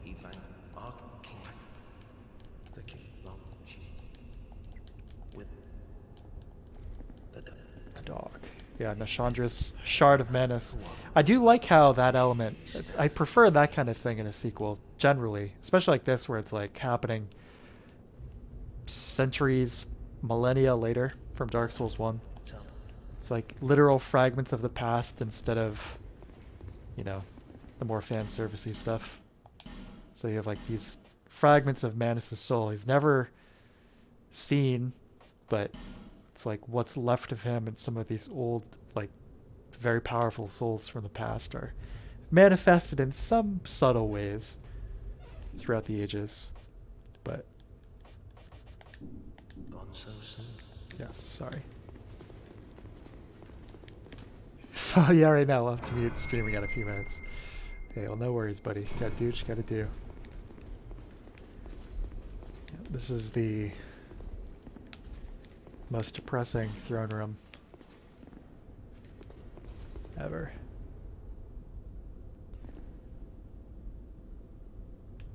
Big thrones, though. They big. It's like a stool, like a step ladder to get up on there.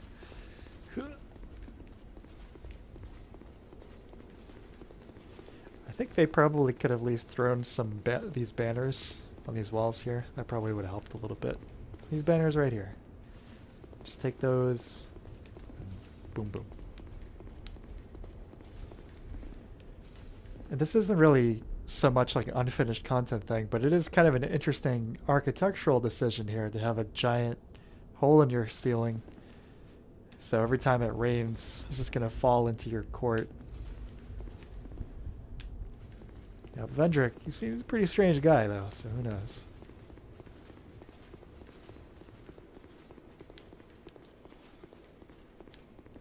Start to see the mirrors throughout the castle. It's pretty nice.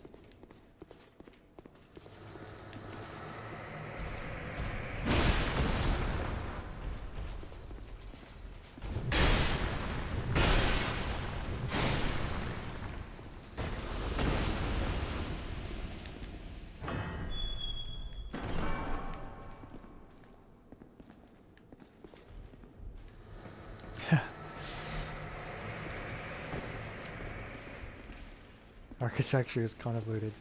First it was time, and now space as well.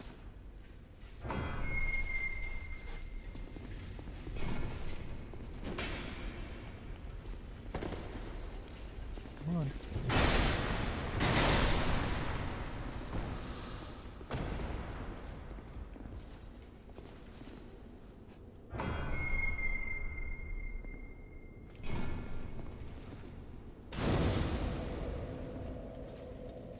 Shadows.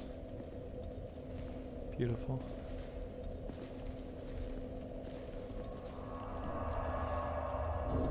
Let's see, actually. Let's see where the co-op action is. Is anyone here? Probably not. So we're still, like, soul memory-wise, supposedly should still be in these areas. That seems wrong, but let's go upgrade our Zweihander.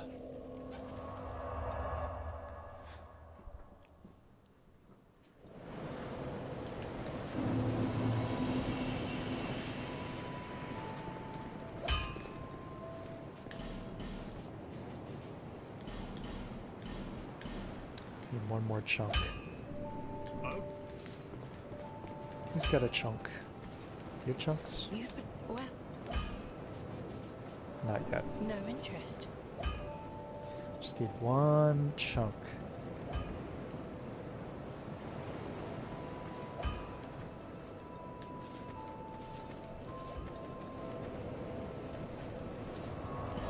You know, I don't think they have a chunk, but an area I want to do. I want to do the Executioner's Chariot. I like that boss. One of the more creative ones in the base game. Let's go do that.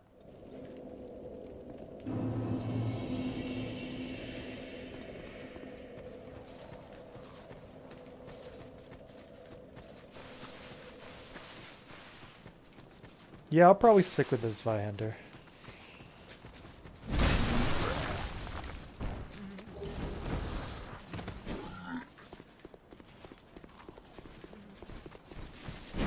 He's nice. And this route here memorized for the Bonfire Ascetic run to grab. I think it's the Stamina Ring +2. Clothrony Ring +2, right? If you use a Bonfire Ascetic. I do that actually.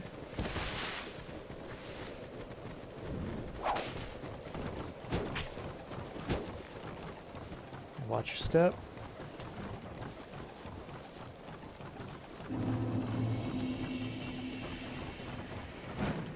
Watch these guys fall their deaths.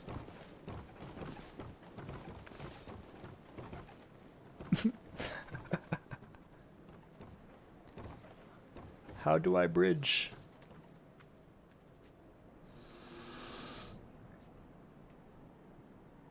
They struggle. There's another one. And another one. Might start investing in faith, actually. Might do that. It's changed for the better in ER Least. You can add new weapon arts to weapons, so even if you do stick with the same weapon, you'll still getting some variety. Yeah, that is a cool change. It's it fits the whole style and setting of that one. It's like everything seems to be just a little more high fantasy in Elden Ring.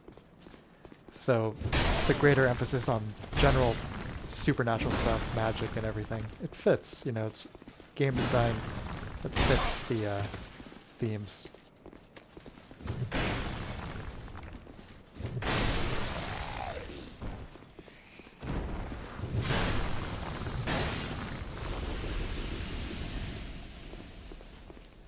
Alright. This might be a little tricky with this Vi, but we'll see.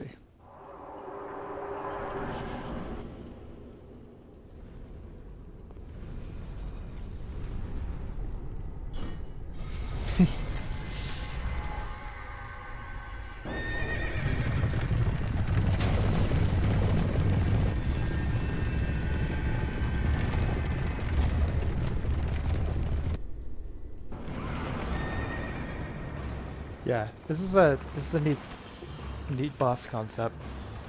Kind of get both. You get the puzzle boss and then traditional fight afterwards. It's good.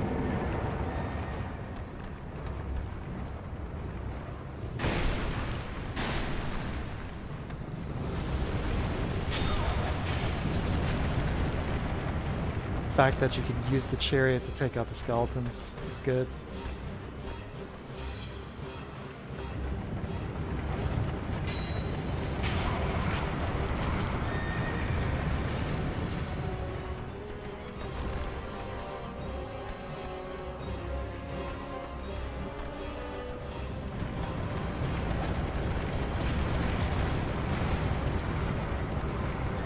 Definitely have done this one a few times.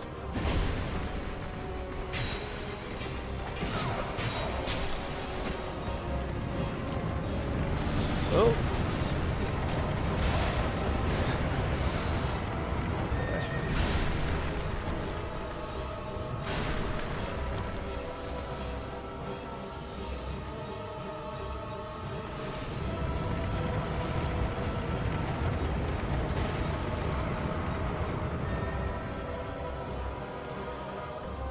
Summoner lady. Oh. She's gone. Holy cow, I actually rolled past it. Incredible. No scoped. Chariot no scope.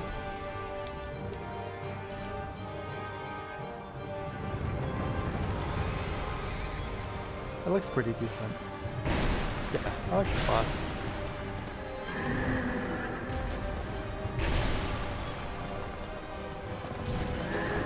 Maybe not the hitboxes so much, but concept is great, like I said.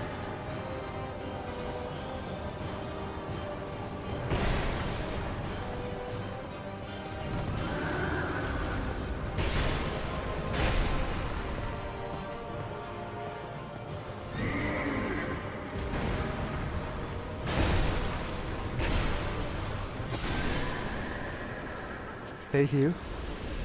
I like how there's an alternative way to beat this boss. In retrospect, DS2 has a fair share of unique ideas, just wish the game is full of them over things. Yeah. What's the alternative way?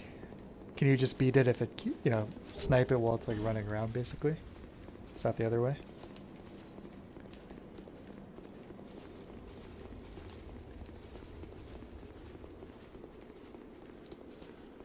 I think any of these items are probably any good, but crap anyway.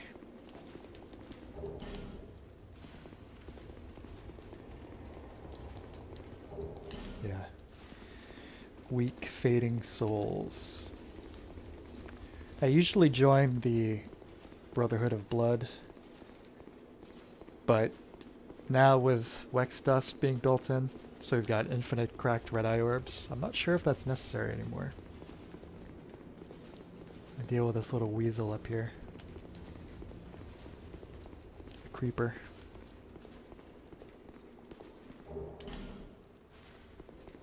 I just want that chunk, but I wanted to do this boss.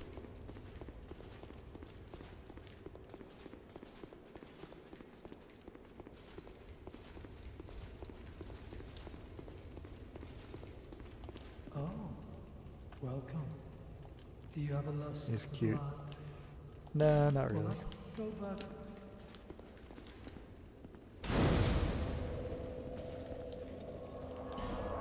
Cache some souls. I'll go back to the castle.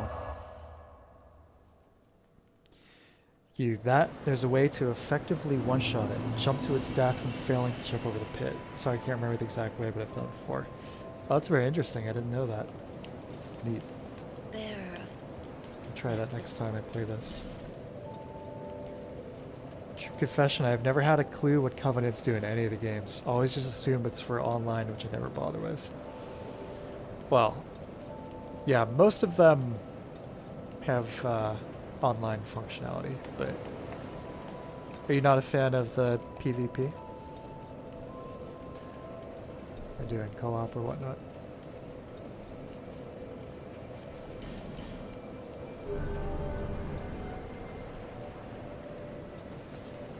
Put some better gloves on. Now we get nice and low. There. 55.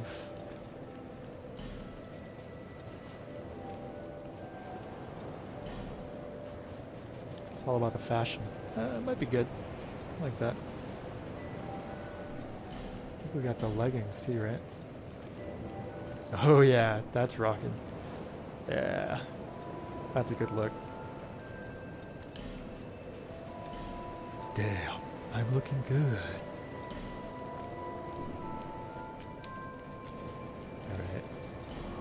Let's go back. Oh, I kind of want to do an invasion. Let's see if I can do an invasion. I can never remember if you can invade after you've killed the boss of the area in this one. Let's see.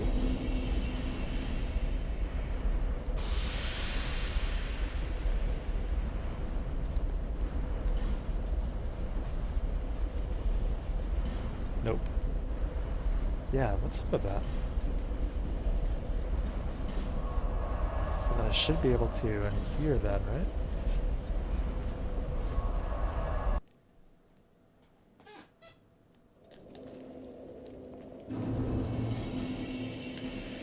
Yeah. Strange decision. Can only invade in places where you haven't killed the boss.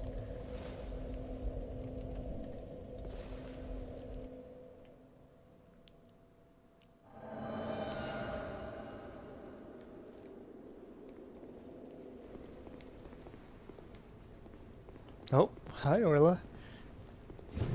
Just hanging out in the dark here, huh?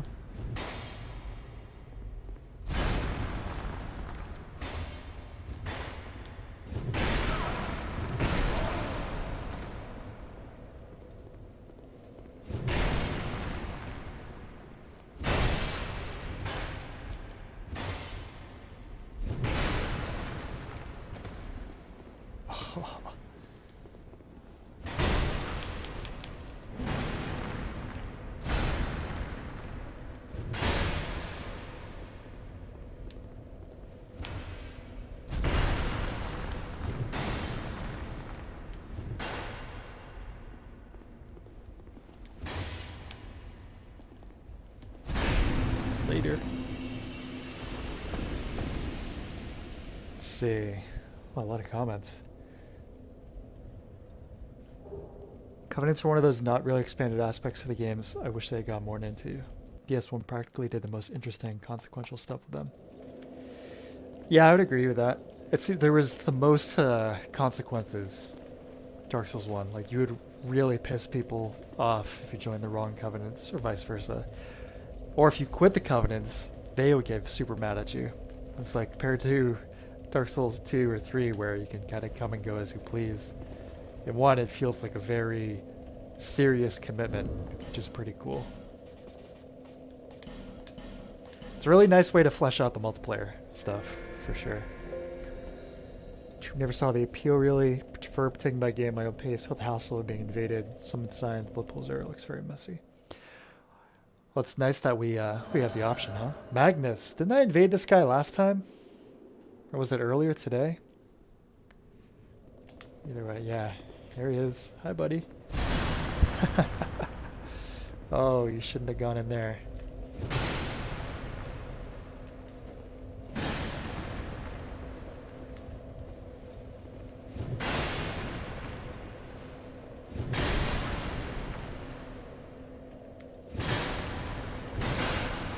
We're gonna play this game, huh?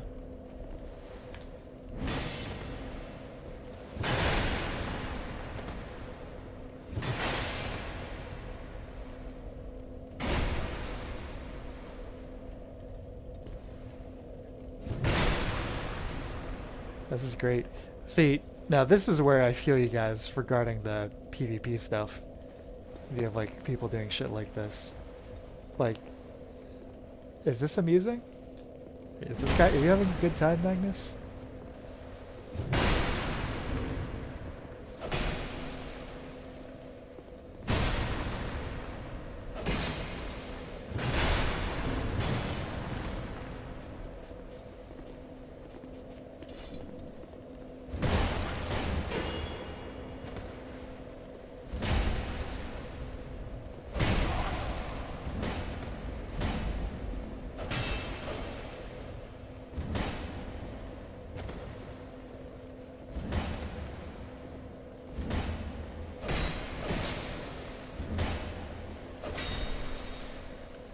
Yeah, okay. See you later. Goodbye.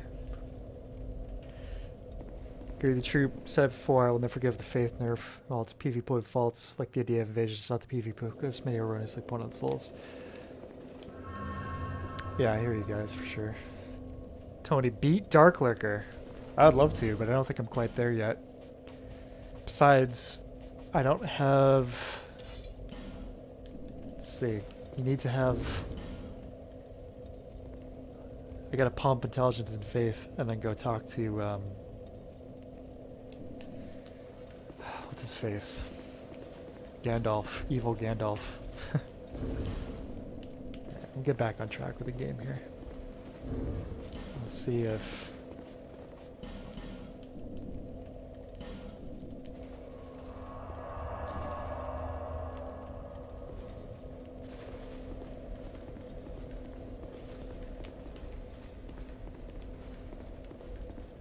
yeah, in a perfect world, they could make the kinds of balancing where it's not messing with one or the other.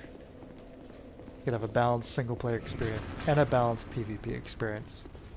But it's like instead of putting resources into like dedicated arenas and like matchmaking, I think those could probably be better spent elsewhere.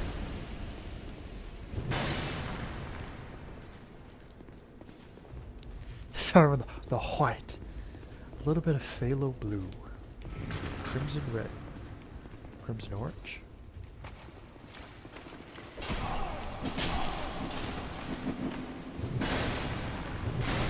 it's time to trim the brightness in here.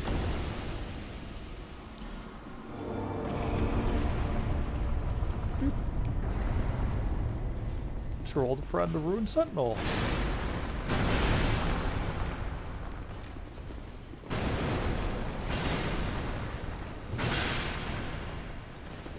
You know, I don't think I've actually ever beaten the Dark Lurker. I don't think I've ever done it. I think I tried and then got fed up and stopped for some reason. Alright.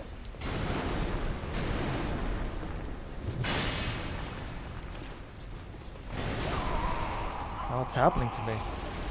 My skills! Yeah, we'll go back. So we'll get back up and pwn him, right? So I keep wasting human effigies trying to beat this Dark Lurker mission, and yeah.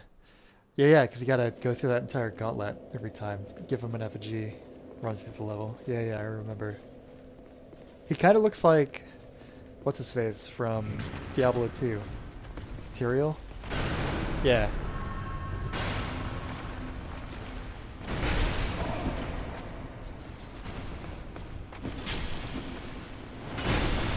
I'm playing like a fool here.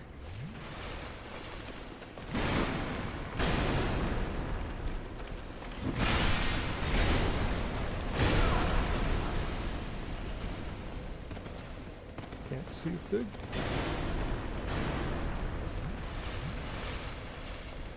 Alright, here we go.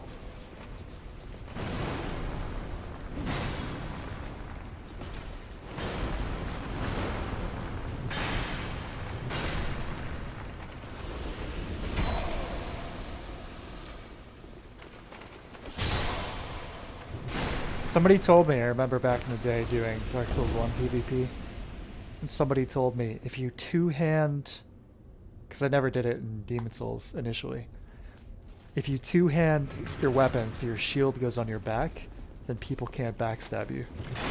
Which, of course, it's not true. Given how insanely OP backstabs are in Dark Souls 1, you can imagine what happens.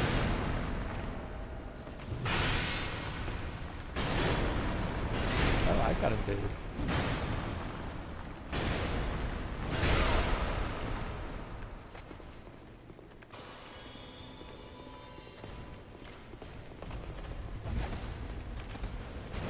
He's got the Tekken gauntlets.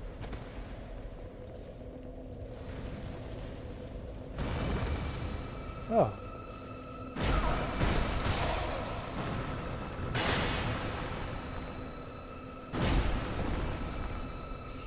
Let's rock, buddy.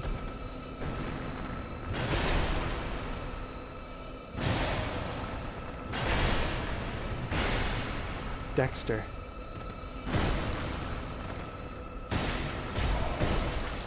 Yeah, I think he's got my number here. I think that's a big hitbox.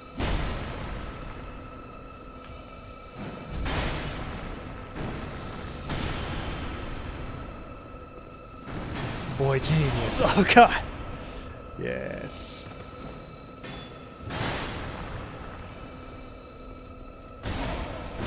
Yeah. Probably shouldn't be hanging out where this guy is getting healed.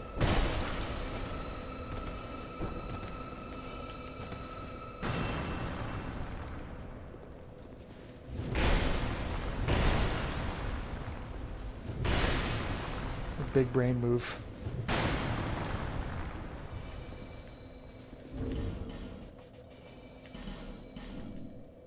Sip. Yeah, let me just go hang out in there where you're getting healed constantly.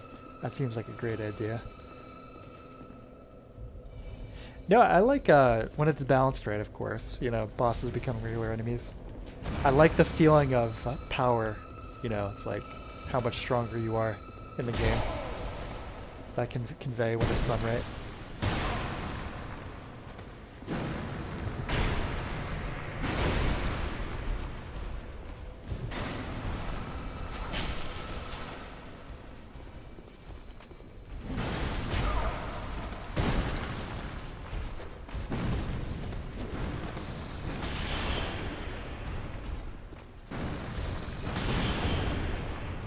on, Dexter.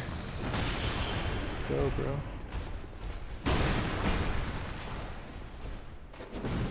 Shit. Ah.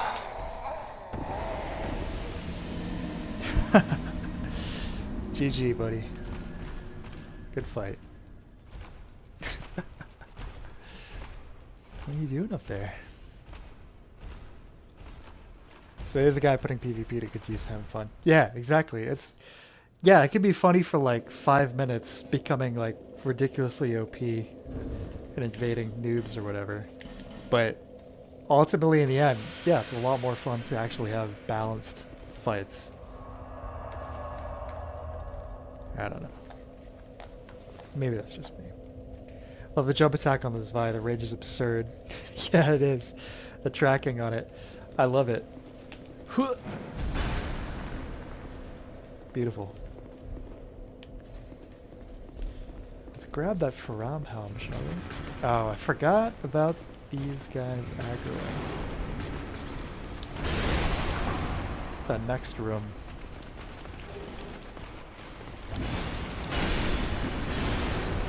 Yeah, this just becomes a nightmare.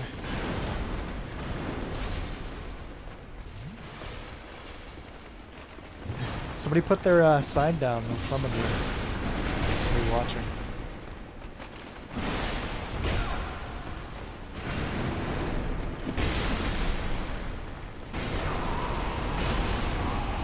Oh, there we go. There's one light. Right? Yes. Okay, there we go. Yeah, forgot about that. How far the aggro range is for those ruined sentinels hanging out in those rooms over there. So we're gonna stick to this wall. Wait. Gonna stick to the wall.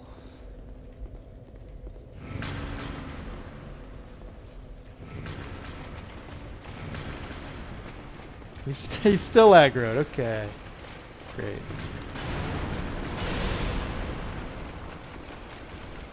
This room, can't say I'm a huge fan of this room.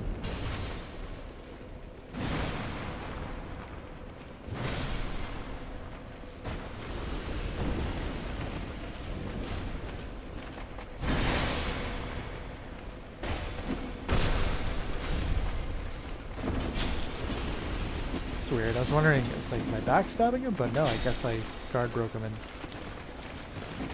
didn't need a parry. Or riposte, I guess I should say.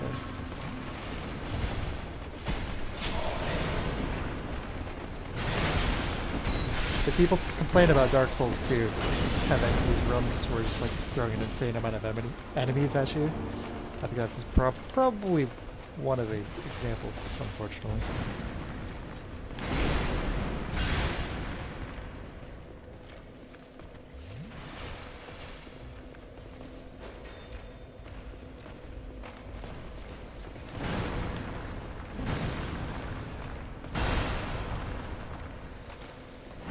Oh boy. Folks watching, this might be a great time to grab a snack, use the bathroom, check your phone or email or whatever.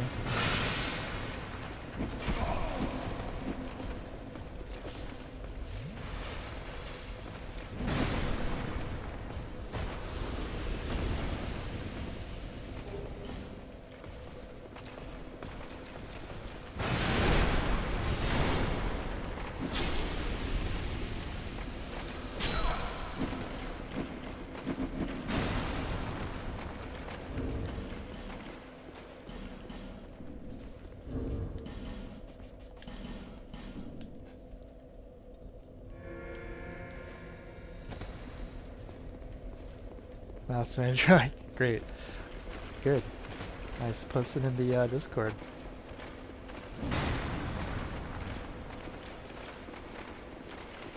This guy still alive.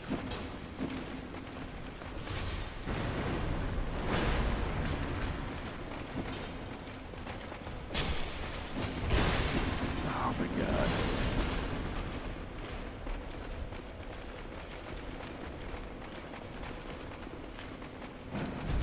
Yeah, that range is fantastic.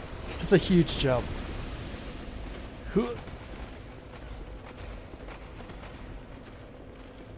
Generic anime girl. Awesome. Should draw my character getting his ass kicked by her.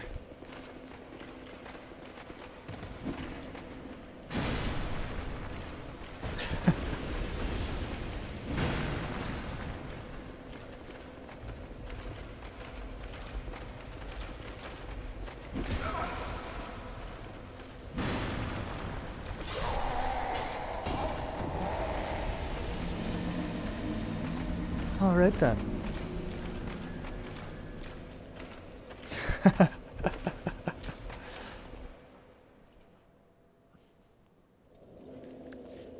This room stinks.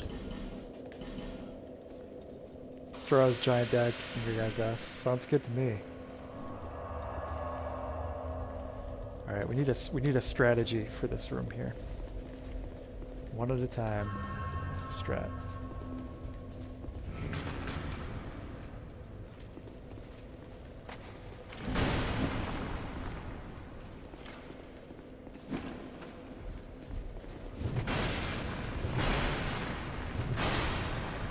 Let's say he's got a lot of stability in his shield, but he is made out of stone, so I guess that makes sense.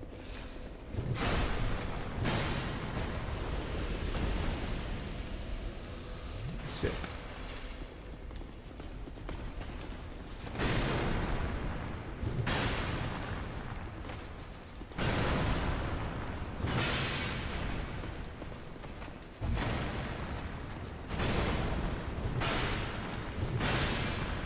I got another chunk I could go from +8 to all the way to +10.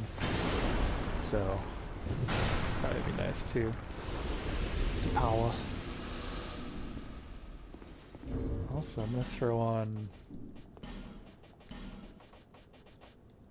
some gold pine resin.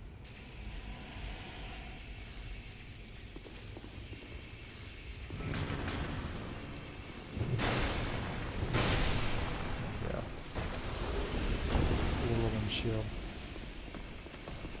It's a good one.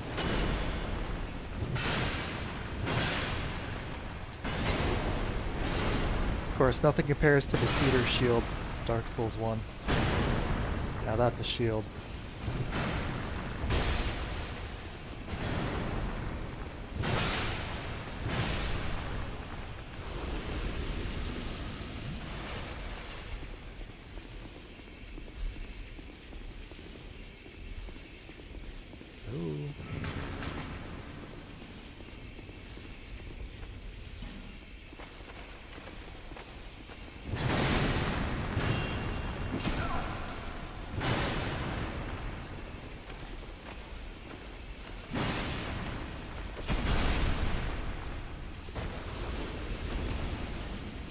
Wasn't close enough. Zappy sway. Yeah, it's a little over the top. Need you guys to get real close to this door now.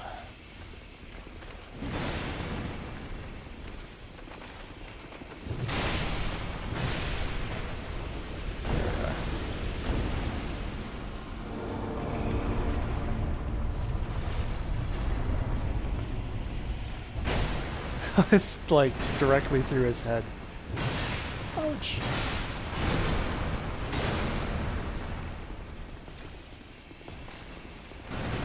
This is the room with the hole that leads to the front side, right?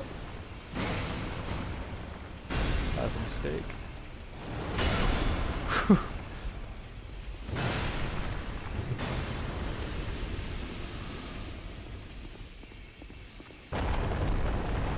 I thought that fall was gonna kill me, and in a way it did. But that's over with, fortunately at least.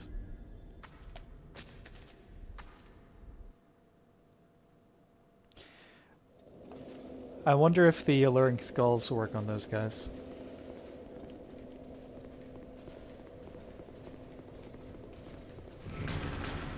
Kind of doubt it, considering they're basically bosses, but I wonder.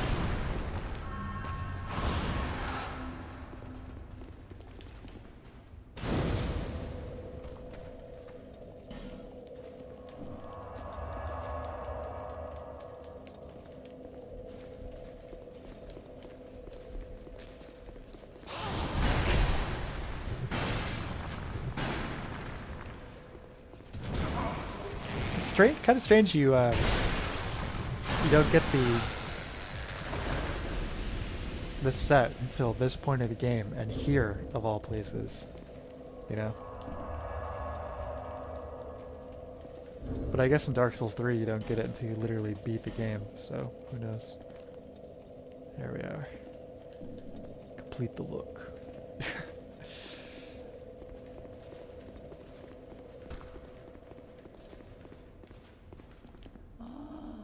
Look how far this undead has gone.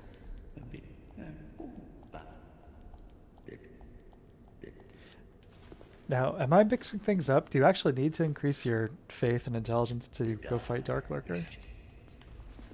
Or just talk to him 3 times? Can't remember.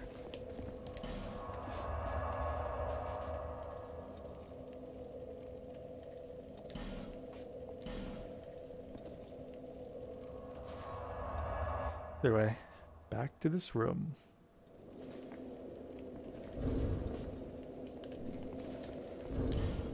Let's probably turn that brightness back down.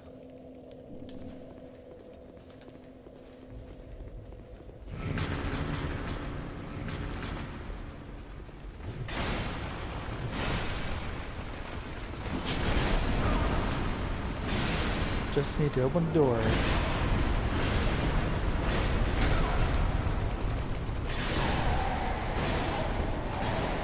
That's fine. As long as that door's open, baby. Till we know, just find him 3 times. Shaded Woods, Black Gulch, Drangleic Castle. Right, okay. Okay. Tell you what. Let me make a little more progress in here and I'll do that.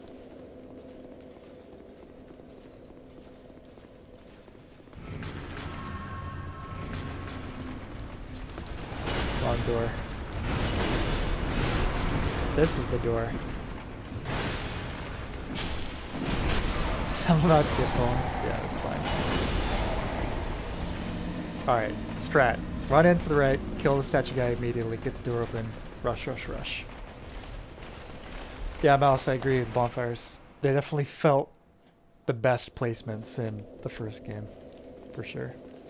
It's being like major relief finding them.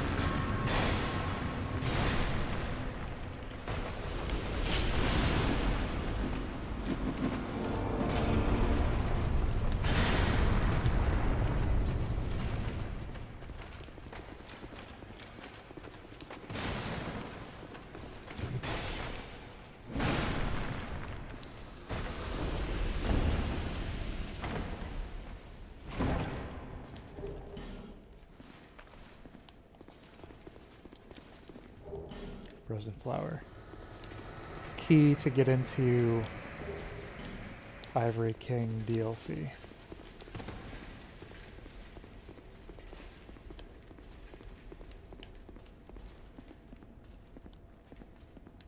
Ornstein and Smo reference, maybe?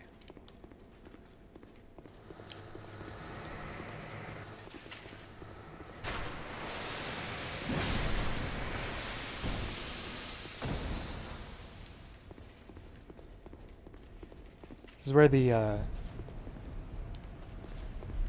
architecture of the castle starts to get a little funny. Like, what are all these rooms for? What's this room? I mean, it's definitely cool, but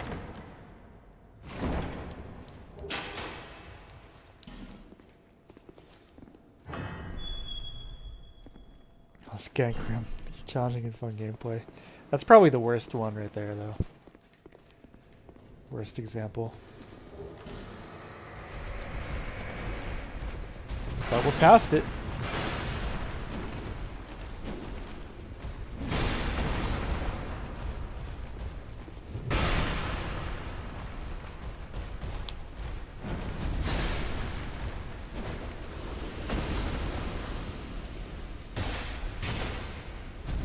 Chester Castle. Welcome to Buckingham.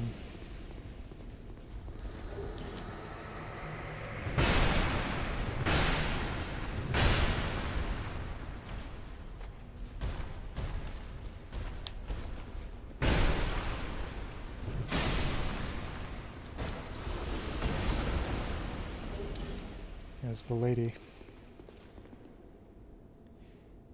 Pretty creepy painting. Now, if you get too close, you get cursed, right? It's pretty sweet. Nice little detail there.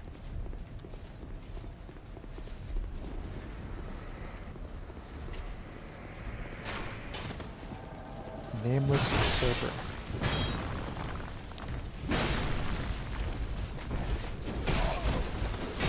Here he comes. He's running. He's eager to get up here. Ugh. Let's go scope out Dark Lurker. Enough of this.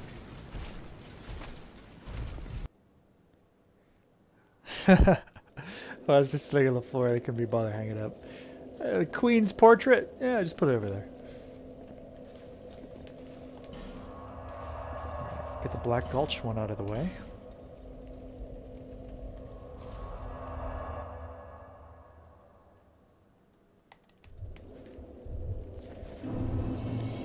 Light my torch for sanity's sake. Now, I don't remember where it is. Down at the end. Where you jump off when the giants are hanging out. That's not where it is, right?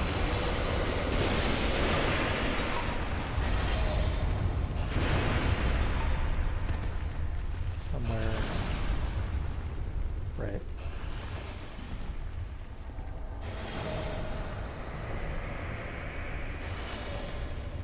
Okay, guy, I don't have time for this, buddy. Do your thing.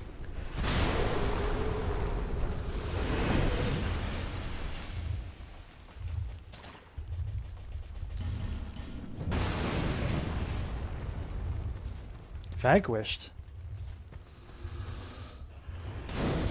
She fall off a cliff, I guess. Right. No, that is not the way. Maybe it is over the cliff over there. The giants are chilling. Is that where they're at, Tony? Refresh my memory.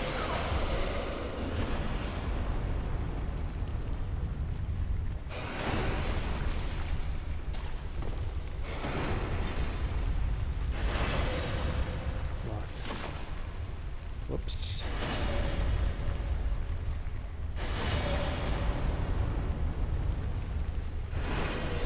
Weird.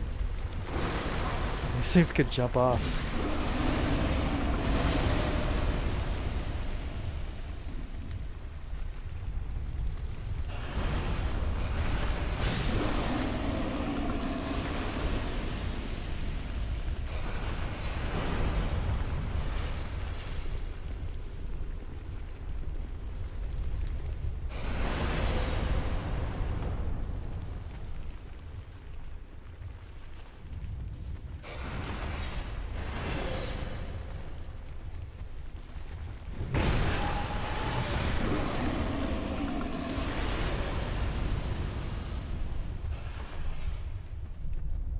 See the giant outlines.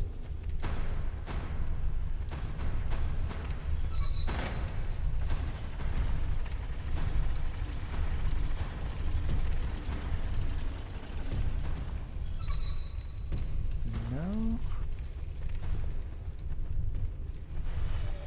No.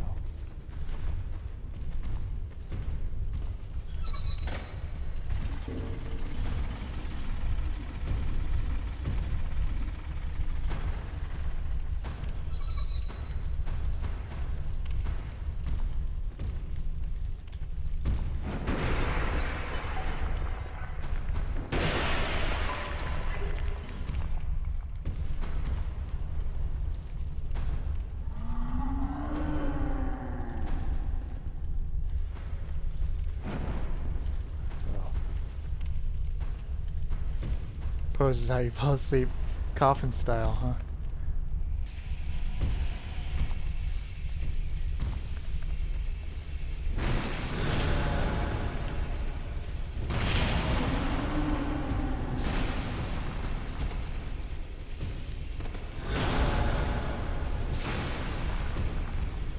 roll between his legs. Nothing's happening.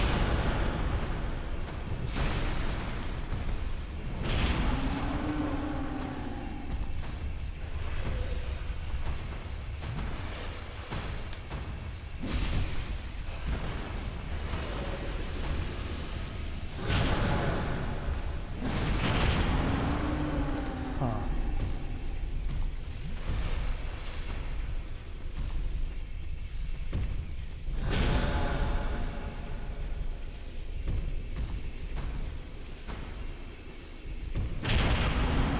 These hitboxes. Sometimes, man, I just don't know.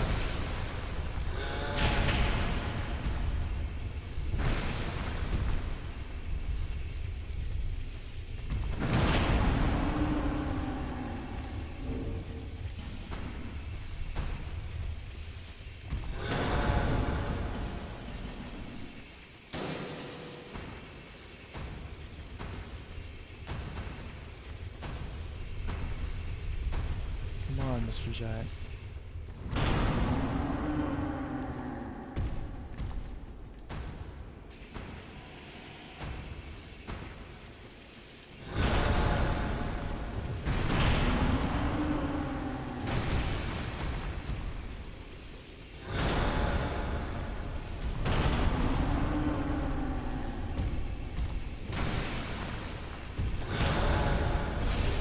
There we go.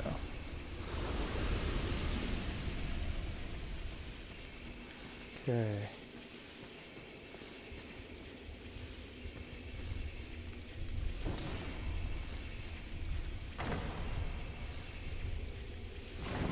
Yeah, this is a little janky.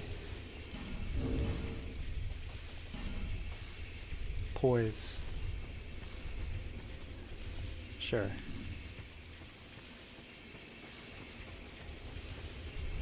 Dark Souls 2 poise.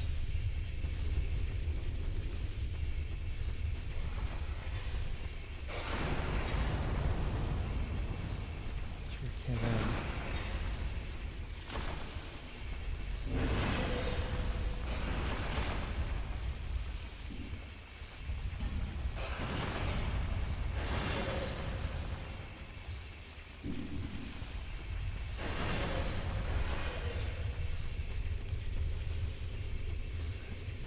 Let's see now. There's that.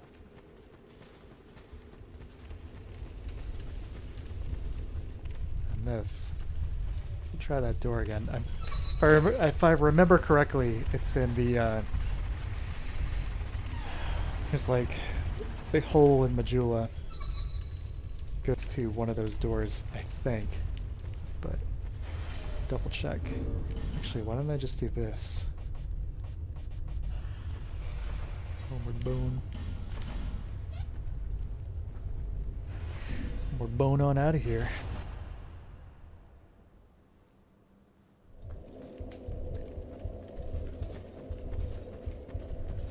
Yeah, make the jump.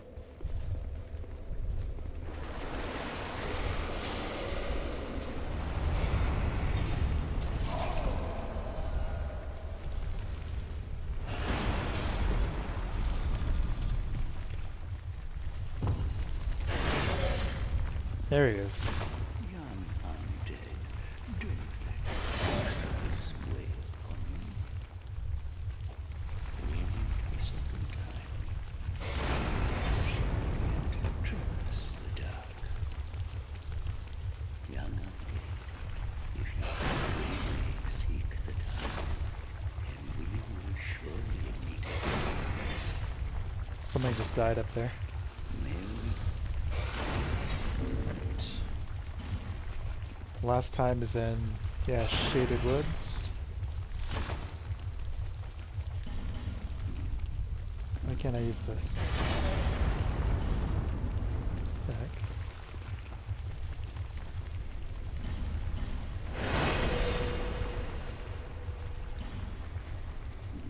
That's weird. I don't recall ever being in a situation in these games where you're not allowed to use a homeward bone.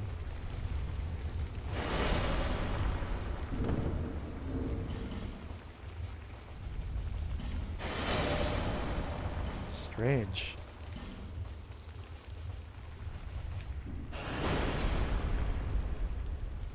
Huh. Anyone know why that might be, or?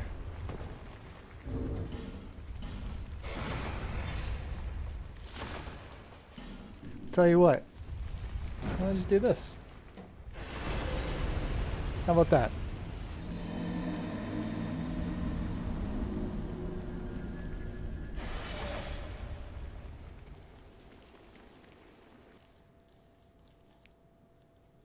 Alright, now Shaded Ruins.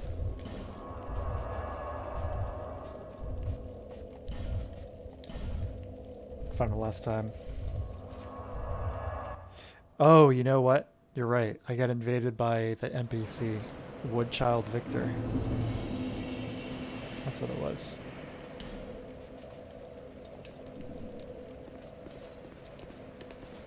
Alright. Where was...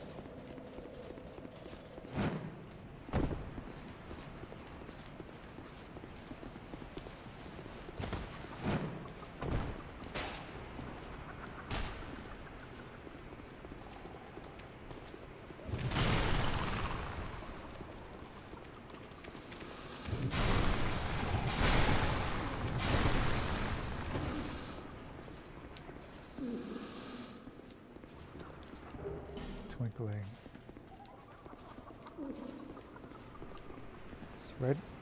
It's around here somewhere, right?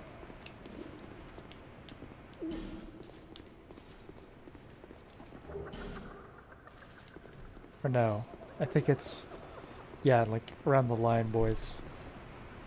Yeah, there he is. You drop down, line, boys. Right. Use an effigy.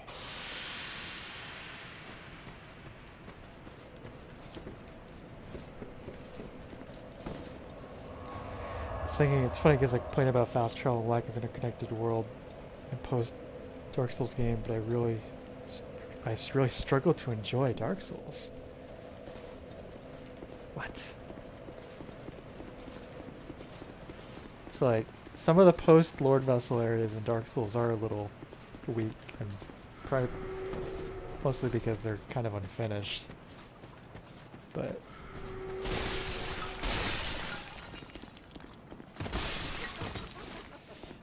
yeah, true. But you don't go to Ash Lake until you. I mean, this is something you wouldn't know, I guess, unless you played before. But you don't want to go to Ash Lake until after you've gotten the Lord Vessel, which lets you teleport between bonfires. Because climbing back out of the Great Hollow is pain. But that aspect of not having the fast travel for the first half of the game of Dark Souls, one of the reasons I love it so much. It's like that feeling of exploration. It forces the world to be interconnected because it has to be, you know, because you don't have the fast travel. And then it's like that feeling you get, at least, you know, when you first play the game. It's like, how do I put this? Like, oh, should I go on, or should I go back, cache these souls, and like restock my supplies?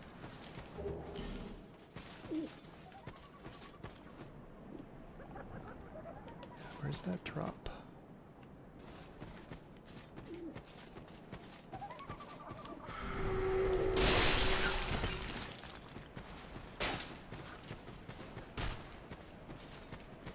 Did you do the DLC? I think like most Souls games, the DLC is usually the best part. The Dark Souls 1, I definitely highly recommend it. Hula Seal. Oh my god, he just broke it. So that's what, okay. So it'd be one thing if I broke that, but he just did. What is that? Oh, weird.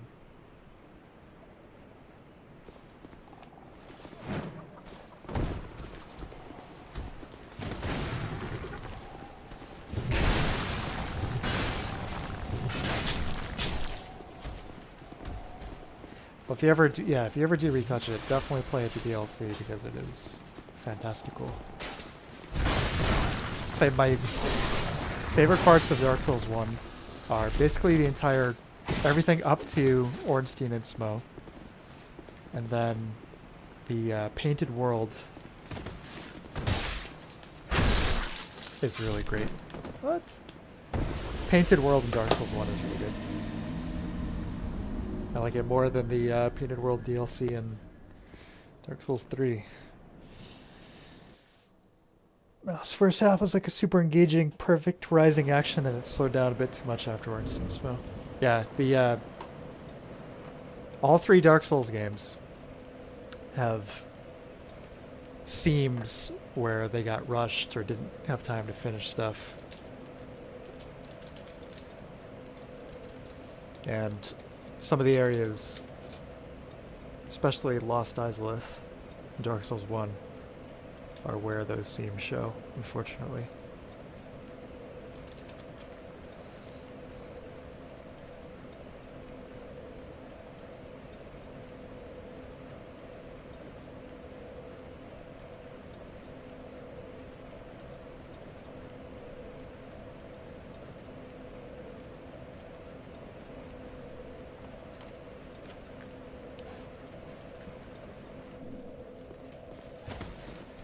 Painted World is tops in Dark Souls, yeah, the way it all loops on itself. It's so well designed because it was designed separately outside the world. Like Demon Souls, yeah. It was the first level they designed in Dark Souls. And it's great because, yeah, it has kind of like this proof of concept feel. The interconnectedness, but it almost has like the vestigial, like dream-like Demon Souls vibe.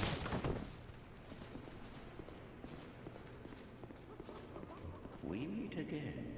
I love it. Really beautiful. Atmosphere in there is incredible. And of course, that's where you run into the King Jeremiah invader. God, I'm losing my ability to talk. Seeker of dark, giver of dark. If you seek true dark, I will grant it to you, as much as you desire. Well then, is dark what you wish for? Wow. Just got the achievement for this. I guess I never did it on the PC version here. You are now a pilgrim of dark. The dark chasm beckons you. Great. Those drawn to the dark are destined to seek it. That is true, Troop. That is a bit of a flaw, isn't it? Finally, you Sell some good stuff. Cannot give now. There we go. Yeah, some content that I'm pretty unfamiliar with. I think I've only done this once. The Dark Chasms here.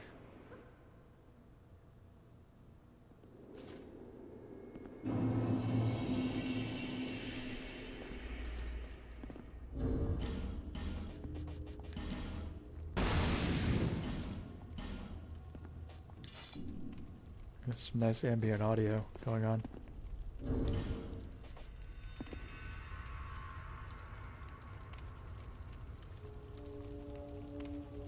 Reminds me of like Half-Life 1.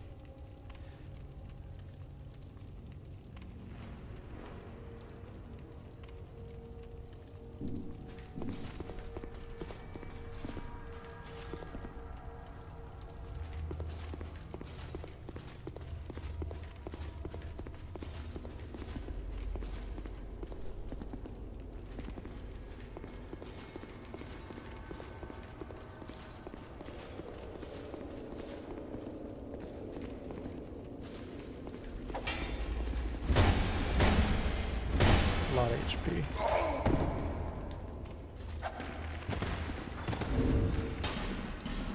And we need this Vi fight in the dark if we have to.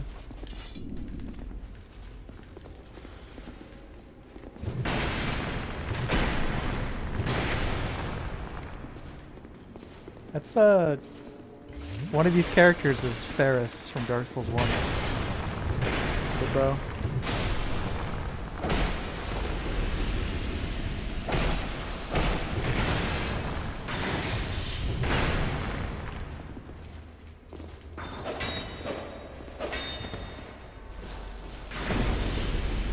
Pretty dark.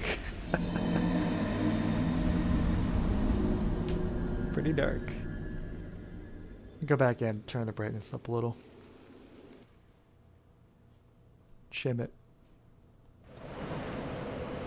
All the way back here.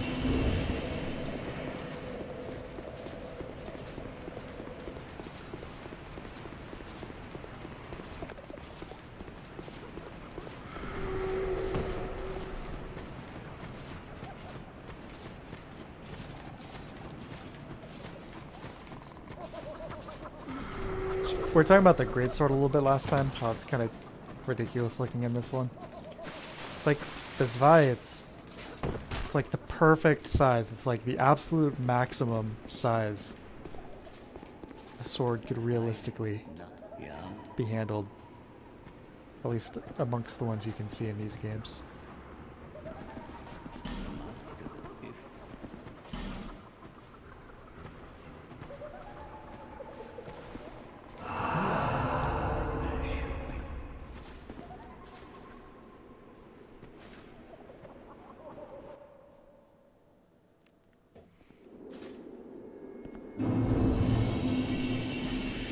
Turn this up a bit so we see where we're going.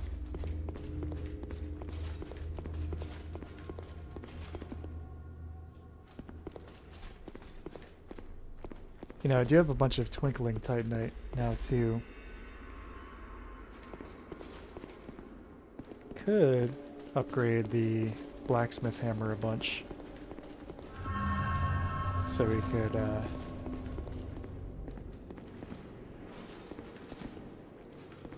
use the torch in here.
Yeah, he definitely treats it a lot heavier than it really is.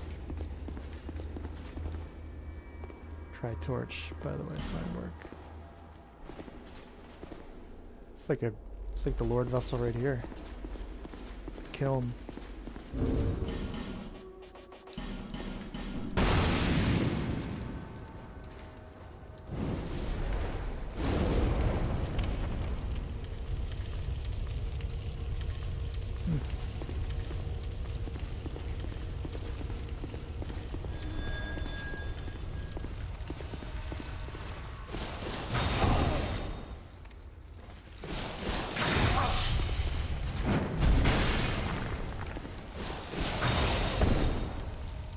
Yeah, even with not having the stats to one hand, I'm still doing decent damage here. Knocking the hole here.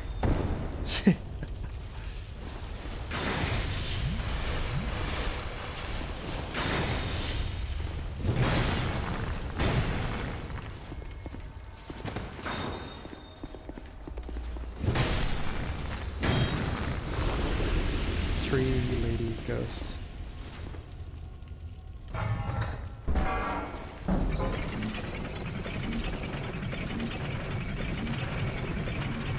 Pretty cool, all like oil black like this.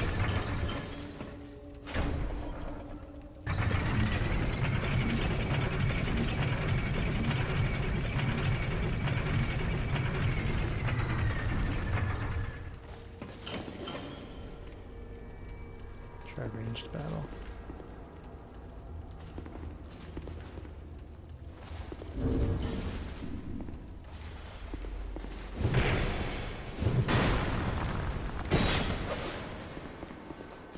A lot of bloodstains down here.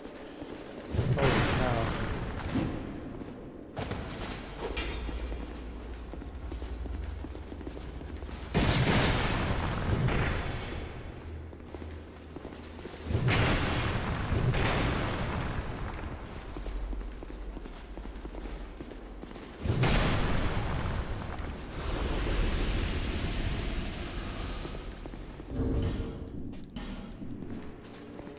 So dark. Something really funny in Dark Souls 3 is he still swings the Cinder is super heavy, but then does flips and yeah, the Dex Greatsword. Theron Greatsword. Oh, I'm alive. I did it. All right. Yeah, there's a. Yeah, you have to go to these different spots. Young undead, Do the these. dark beset upon you runs deeper than I had imagined. Let us see just how much dark you can endure. Yeah. You have seen dark that has existed from times long past. Pretty cool. What once was a great void of clouds became but fragments. But slowly, the scattered fragments grew, absorbing all things. It is we who will be pilgrims to these sacred sites. It is we. It's a pretty swanky wheelchair. A lot nicer than Garaman's. May the dark. What should I do next? Do a little more before I... So you have to do all three of those areas. Should I do the other Pilgrim areas, the Pilgrim of the Dark areas, or should I just go back to Drangleic and keep going with that?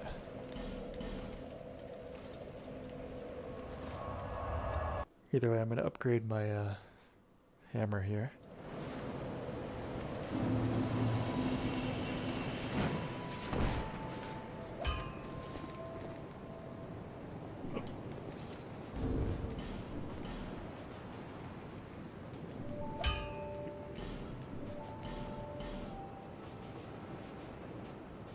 Where's it? There we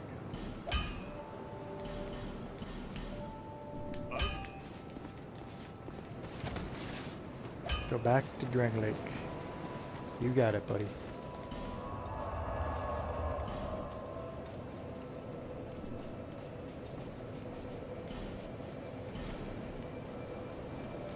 Blast past. Yeah, the Pilgrim ones are all they're all caves. You zoom on by.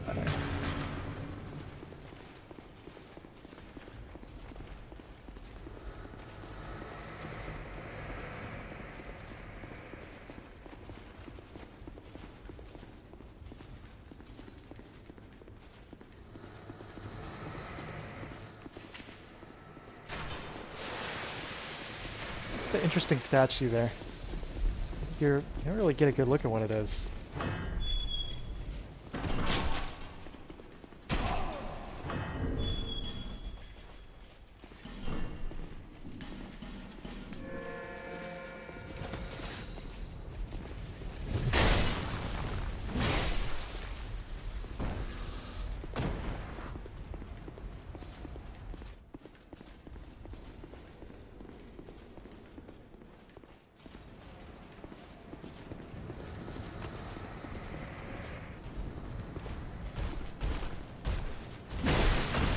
love that.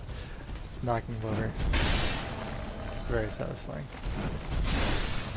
It's the usurper.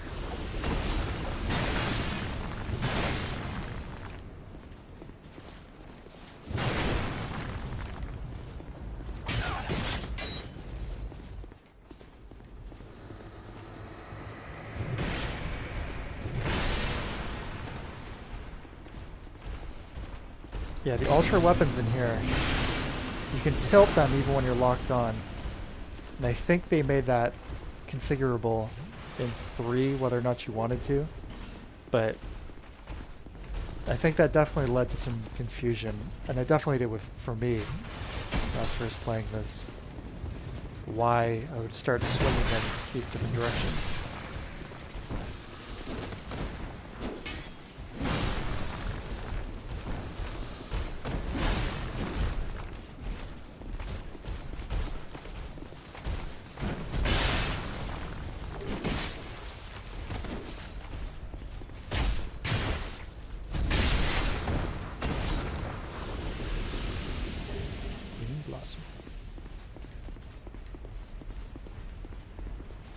Alright. Spooky Queen. You have fought admirably on your journey, cursed undead. I am Nashambra, Queen of Drangleic. Is that the same voice actor A as carries the weight of their souls. one of the clerics in Dark Souls 1? The lady cleric. Last king of this land, King Vendrick, as he was called. He found the strength to... Yeah, she's evil.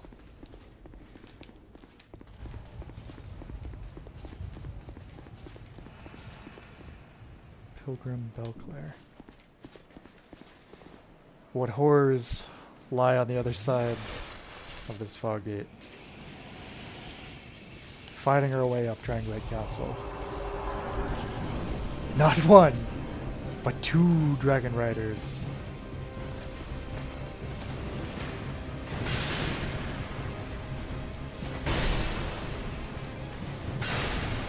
Probably should lighten the gear up a little bit. Stamina regen, some kind of crap. Could also bonfire ascetic. The chariot. Grab that stamina ring.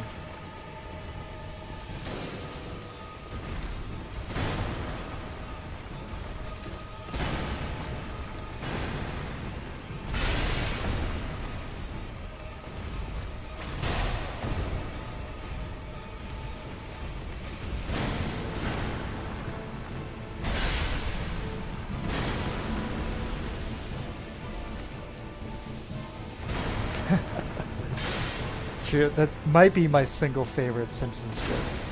Definitely one of them. Look at the damage. Look at the damage.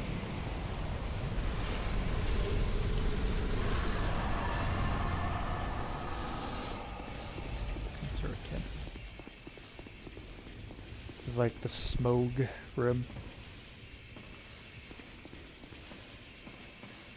Keep all the gold.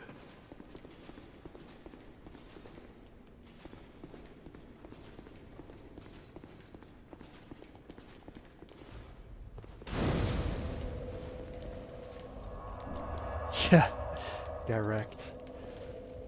Get shreked by this guy.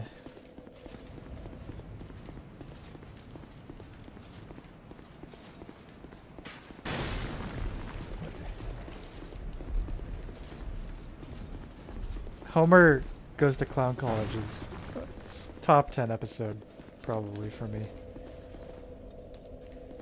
It's a good one.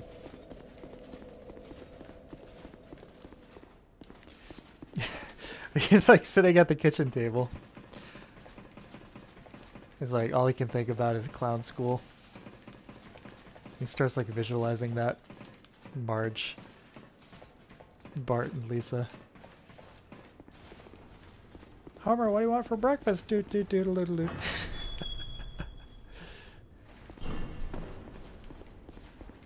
This family has kept me from my dreams of clown school for long enough.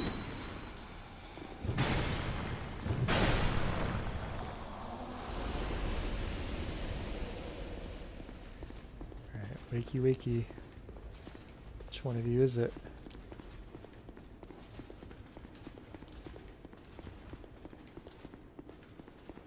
Hello?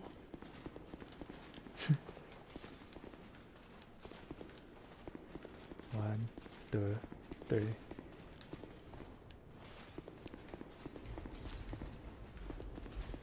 What's going on now? What's happening?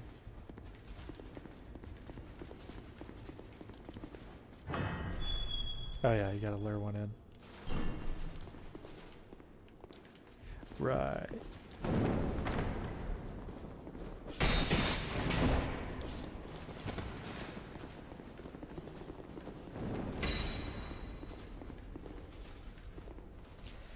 Some of my favorite Simpsons characters. Homer, of course. Krusty.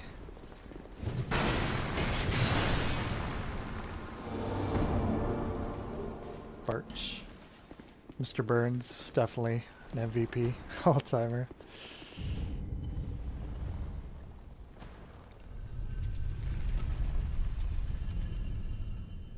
Lenny and Carl.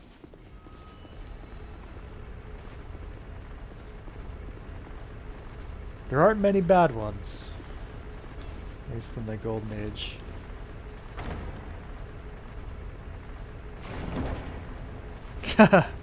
Cumbly. Oh yeah, he's the best. How could I forget about him? Skinner, Chief Wiggum, Krusty Moe. Oh yeah, definitely.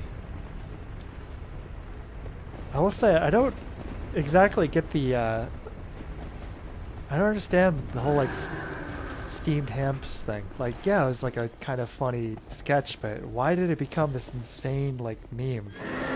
It's like unending joke. I don't think it was that funny.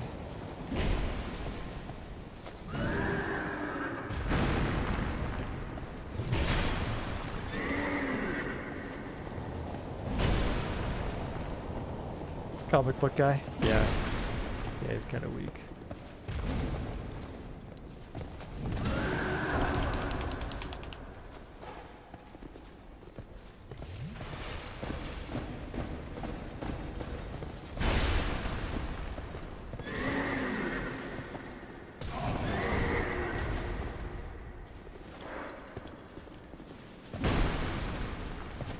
Why is the chariot in this hall here? It's Castle Hall.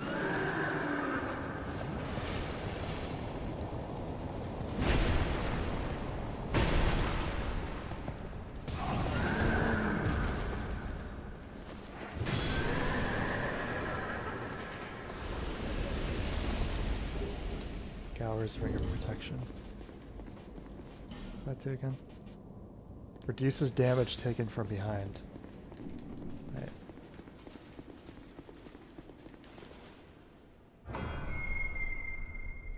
Yeah, 100%. I agree.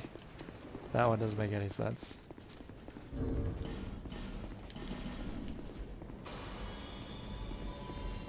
So it's almost like, yeah, it's almost like a new game plus kind of thing where it doesn't have to make sense for lore anymore. It's just for, like, you know, challenge or whatever. But that makes no sense. I think we'll get to Mirror Night. And I'll call it a night.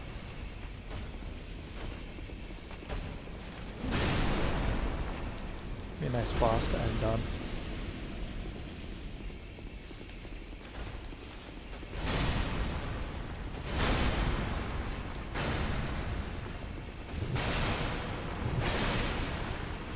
Learn how to use posting.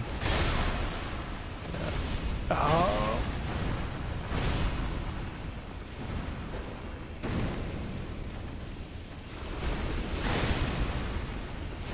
Poochie posting. Oh.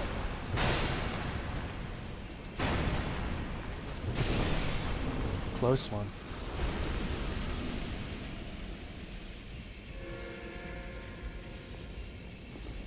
Trap ahead.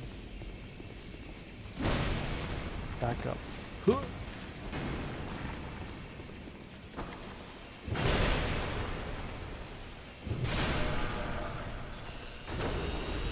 Yeah.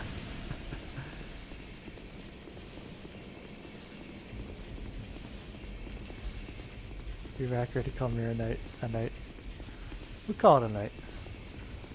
It's a night. A night of a night. That you fight a night.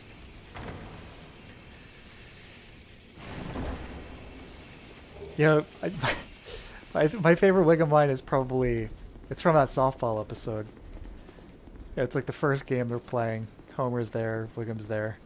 The ref comes up, he's explaining the rules. He's like, okay, somebody scores a run, you drink a beer. Score, you get a home run, that's 2 beers. You go on, and Wiggum interrupts him and he's like, hey, we know how to play softball. That's good.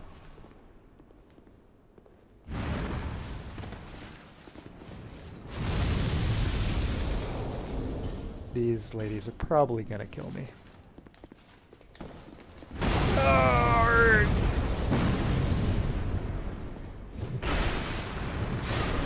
Look out!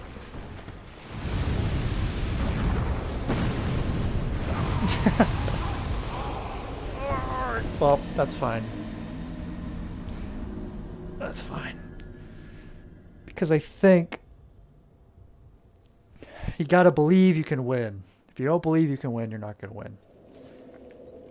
In Dark Souls 2 and in life. She read my mind. Hans, she's read my mind. That's wrong way. Where is it?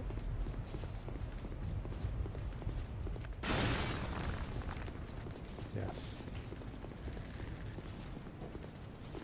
She's read Das Mind.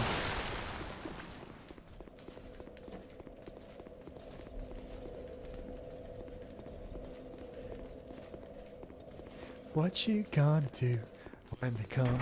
I gotta believe. What you gonna do when the sun? I gotta retrieve.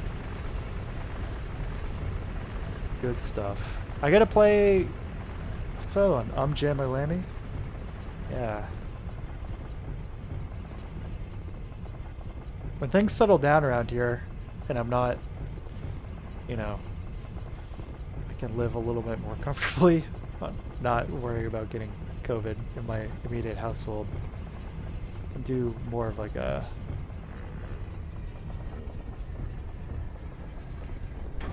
I don't have that key thing, do I?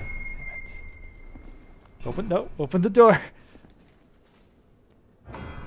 I would say, yeah, at some point we'll get back to like another like fun marathon one.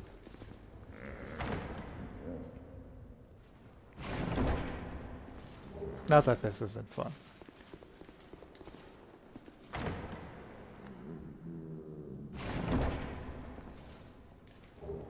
Like it more than Parappa's game.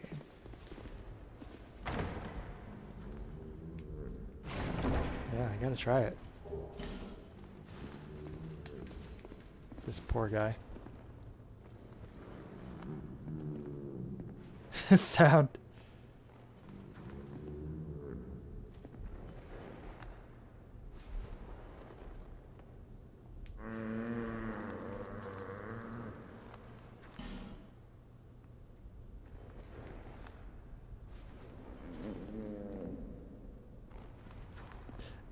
To be honest, I'm not entirely sure what this is all about. I don't know what this guy is, what his lore is, what her lore is. I don't know. I don't have a clue.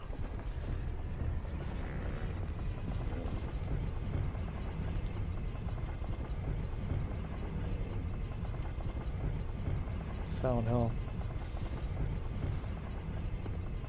Yeah, it kind of has that look. That was the other one. The other contender for tonight. Potential contender. I know I keep bringing that up, but I will be playing Silent Hill soon.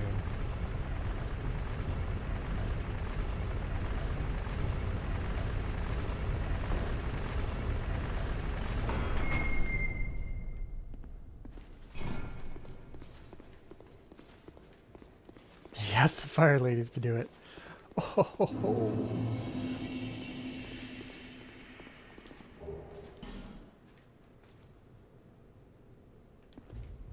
In an age of ancients.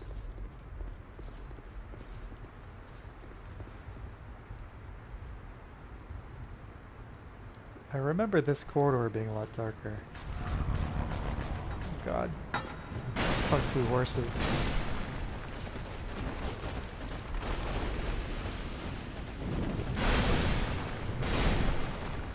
That's how you do it.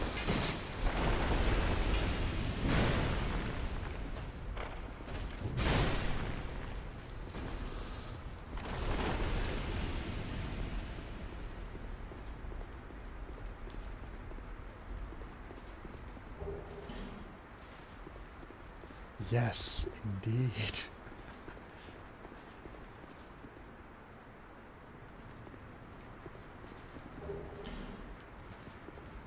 More twinkling.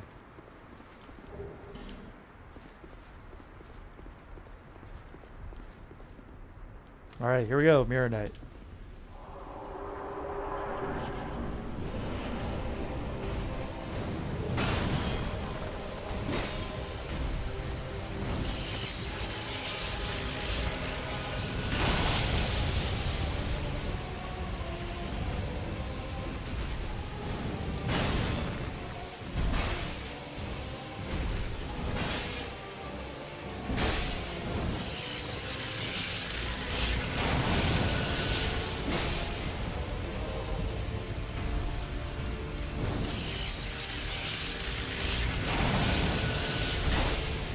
Pretty sure that game Blasphemous, the main character's design, is just straight up this guy's, the helmet at least.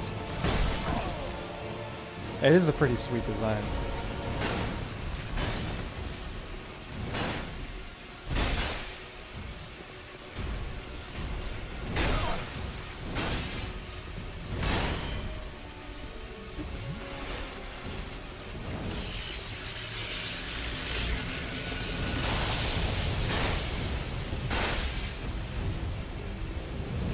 I'm actually gonna get a real summon.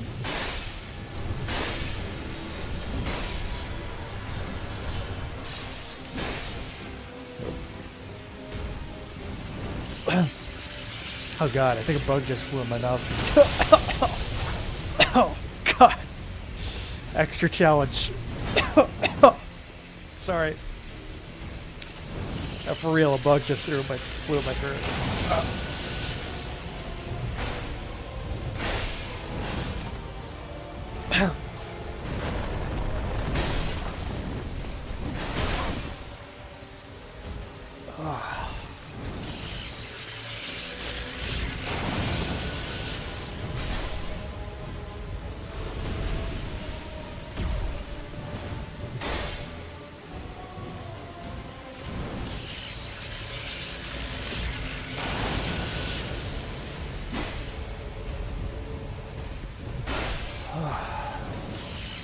Kinda easy.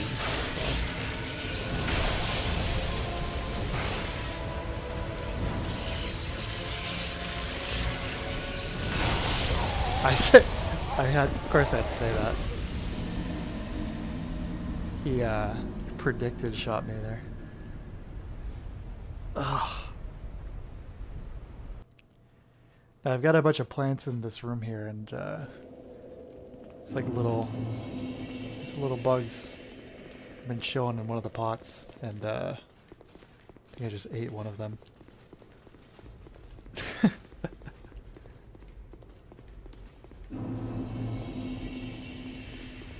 Mirror, mirror on my shield, who's the giantest of them all?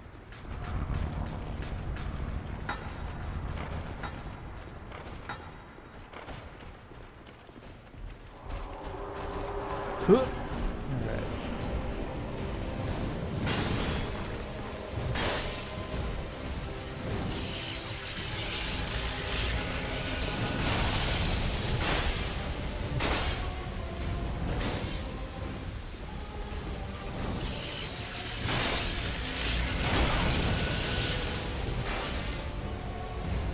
Just gotta swing from the other direction, bearer of the curse.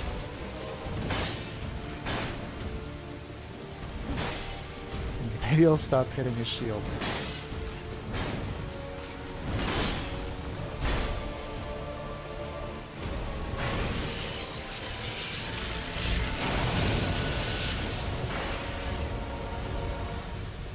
Free protein. Yeah. 0.005 grams.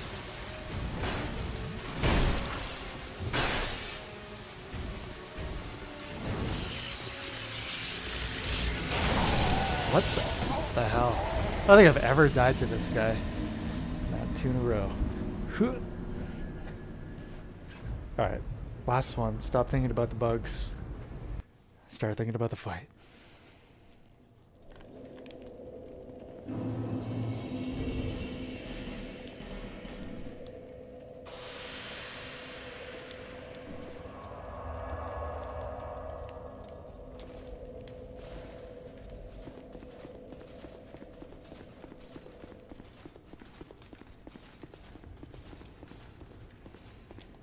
Wow.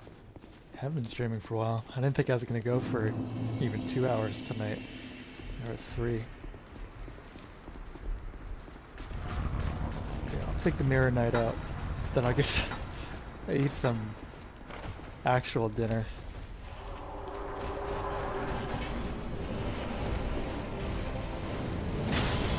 Not just little bugs hiding out in my plants.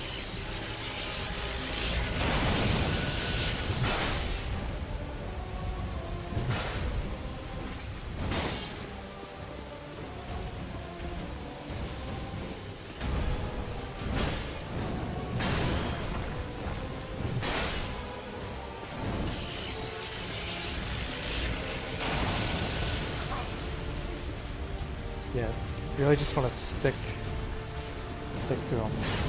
The best strategy.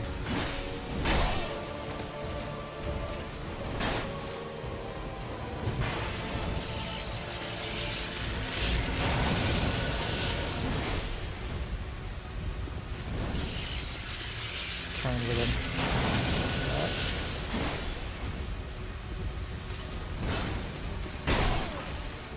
The blasphemous sword, at least. The, like, very minimalist handle. The thorns wrapped around the base of it. It's definitely where they pulled that from.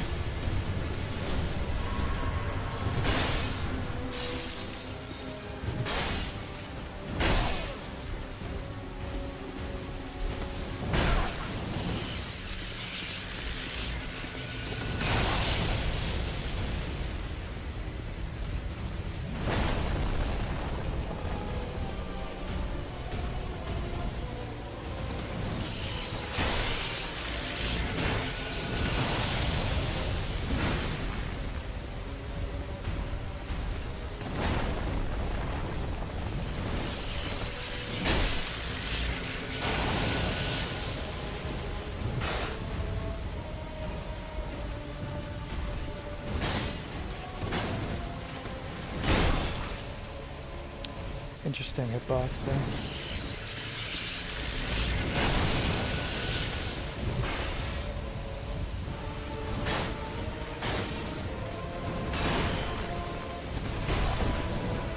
What is happening?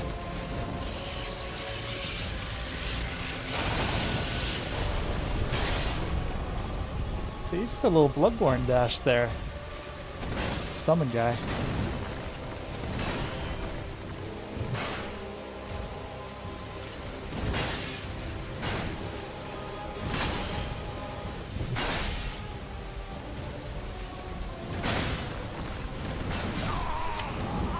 Clipped by the summon.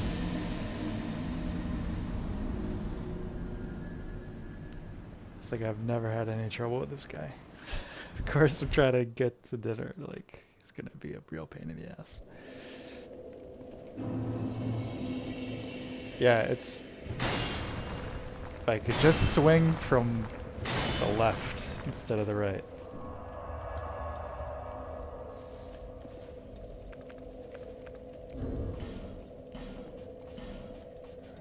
I got it this time.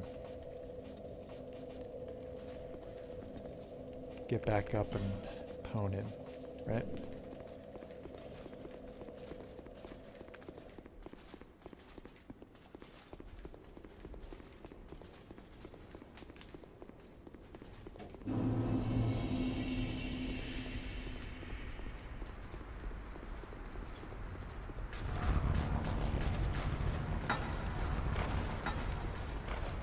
Those knights make some pretty cool noises as they're waking up.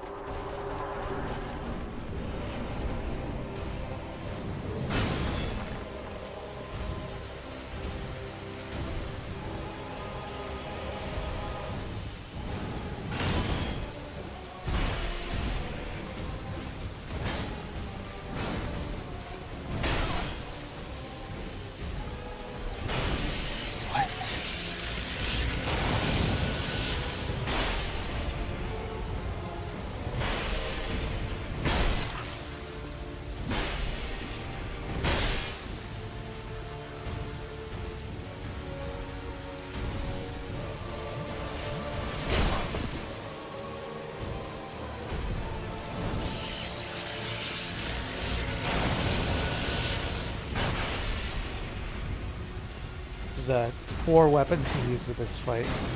This may just stick to the R2s. Probably the way to go.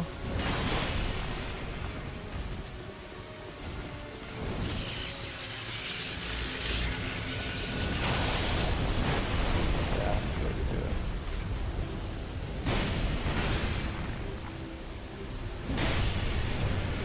Okay.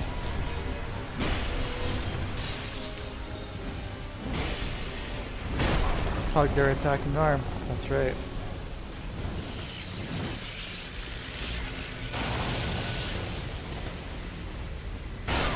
See how fast that guy just ran over here?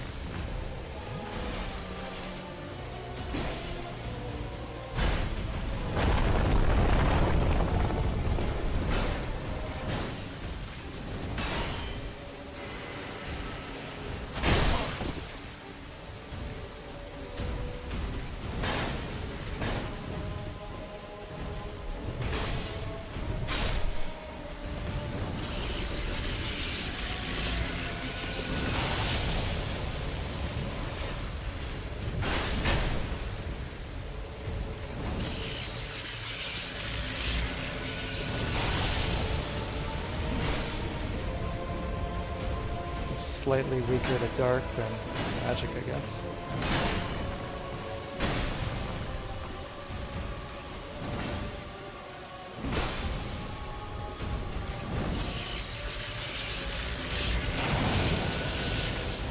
There we go.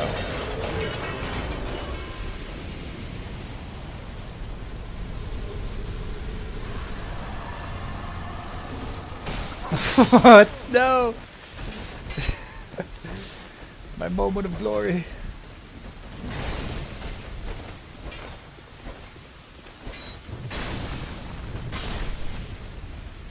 Guys, on second thought. No, come on, let's fight. Oh, man. I'm surprised they took this out in Dark Souls 3. How your character would kind of like start hunching over, breathing heavily. Yeah. Why remove that? Anyway. There's Mirror Knight. Dead at last.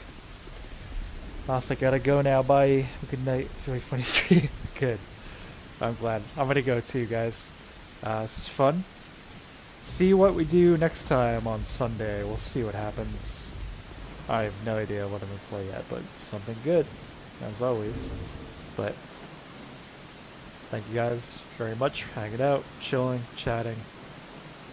I always look forward to these nights. They're always a lot of fun.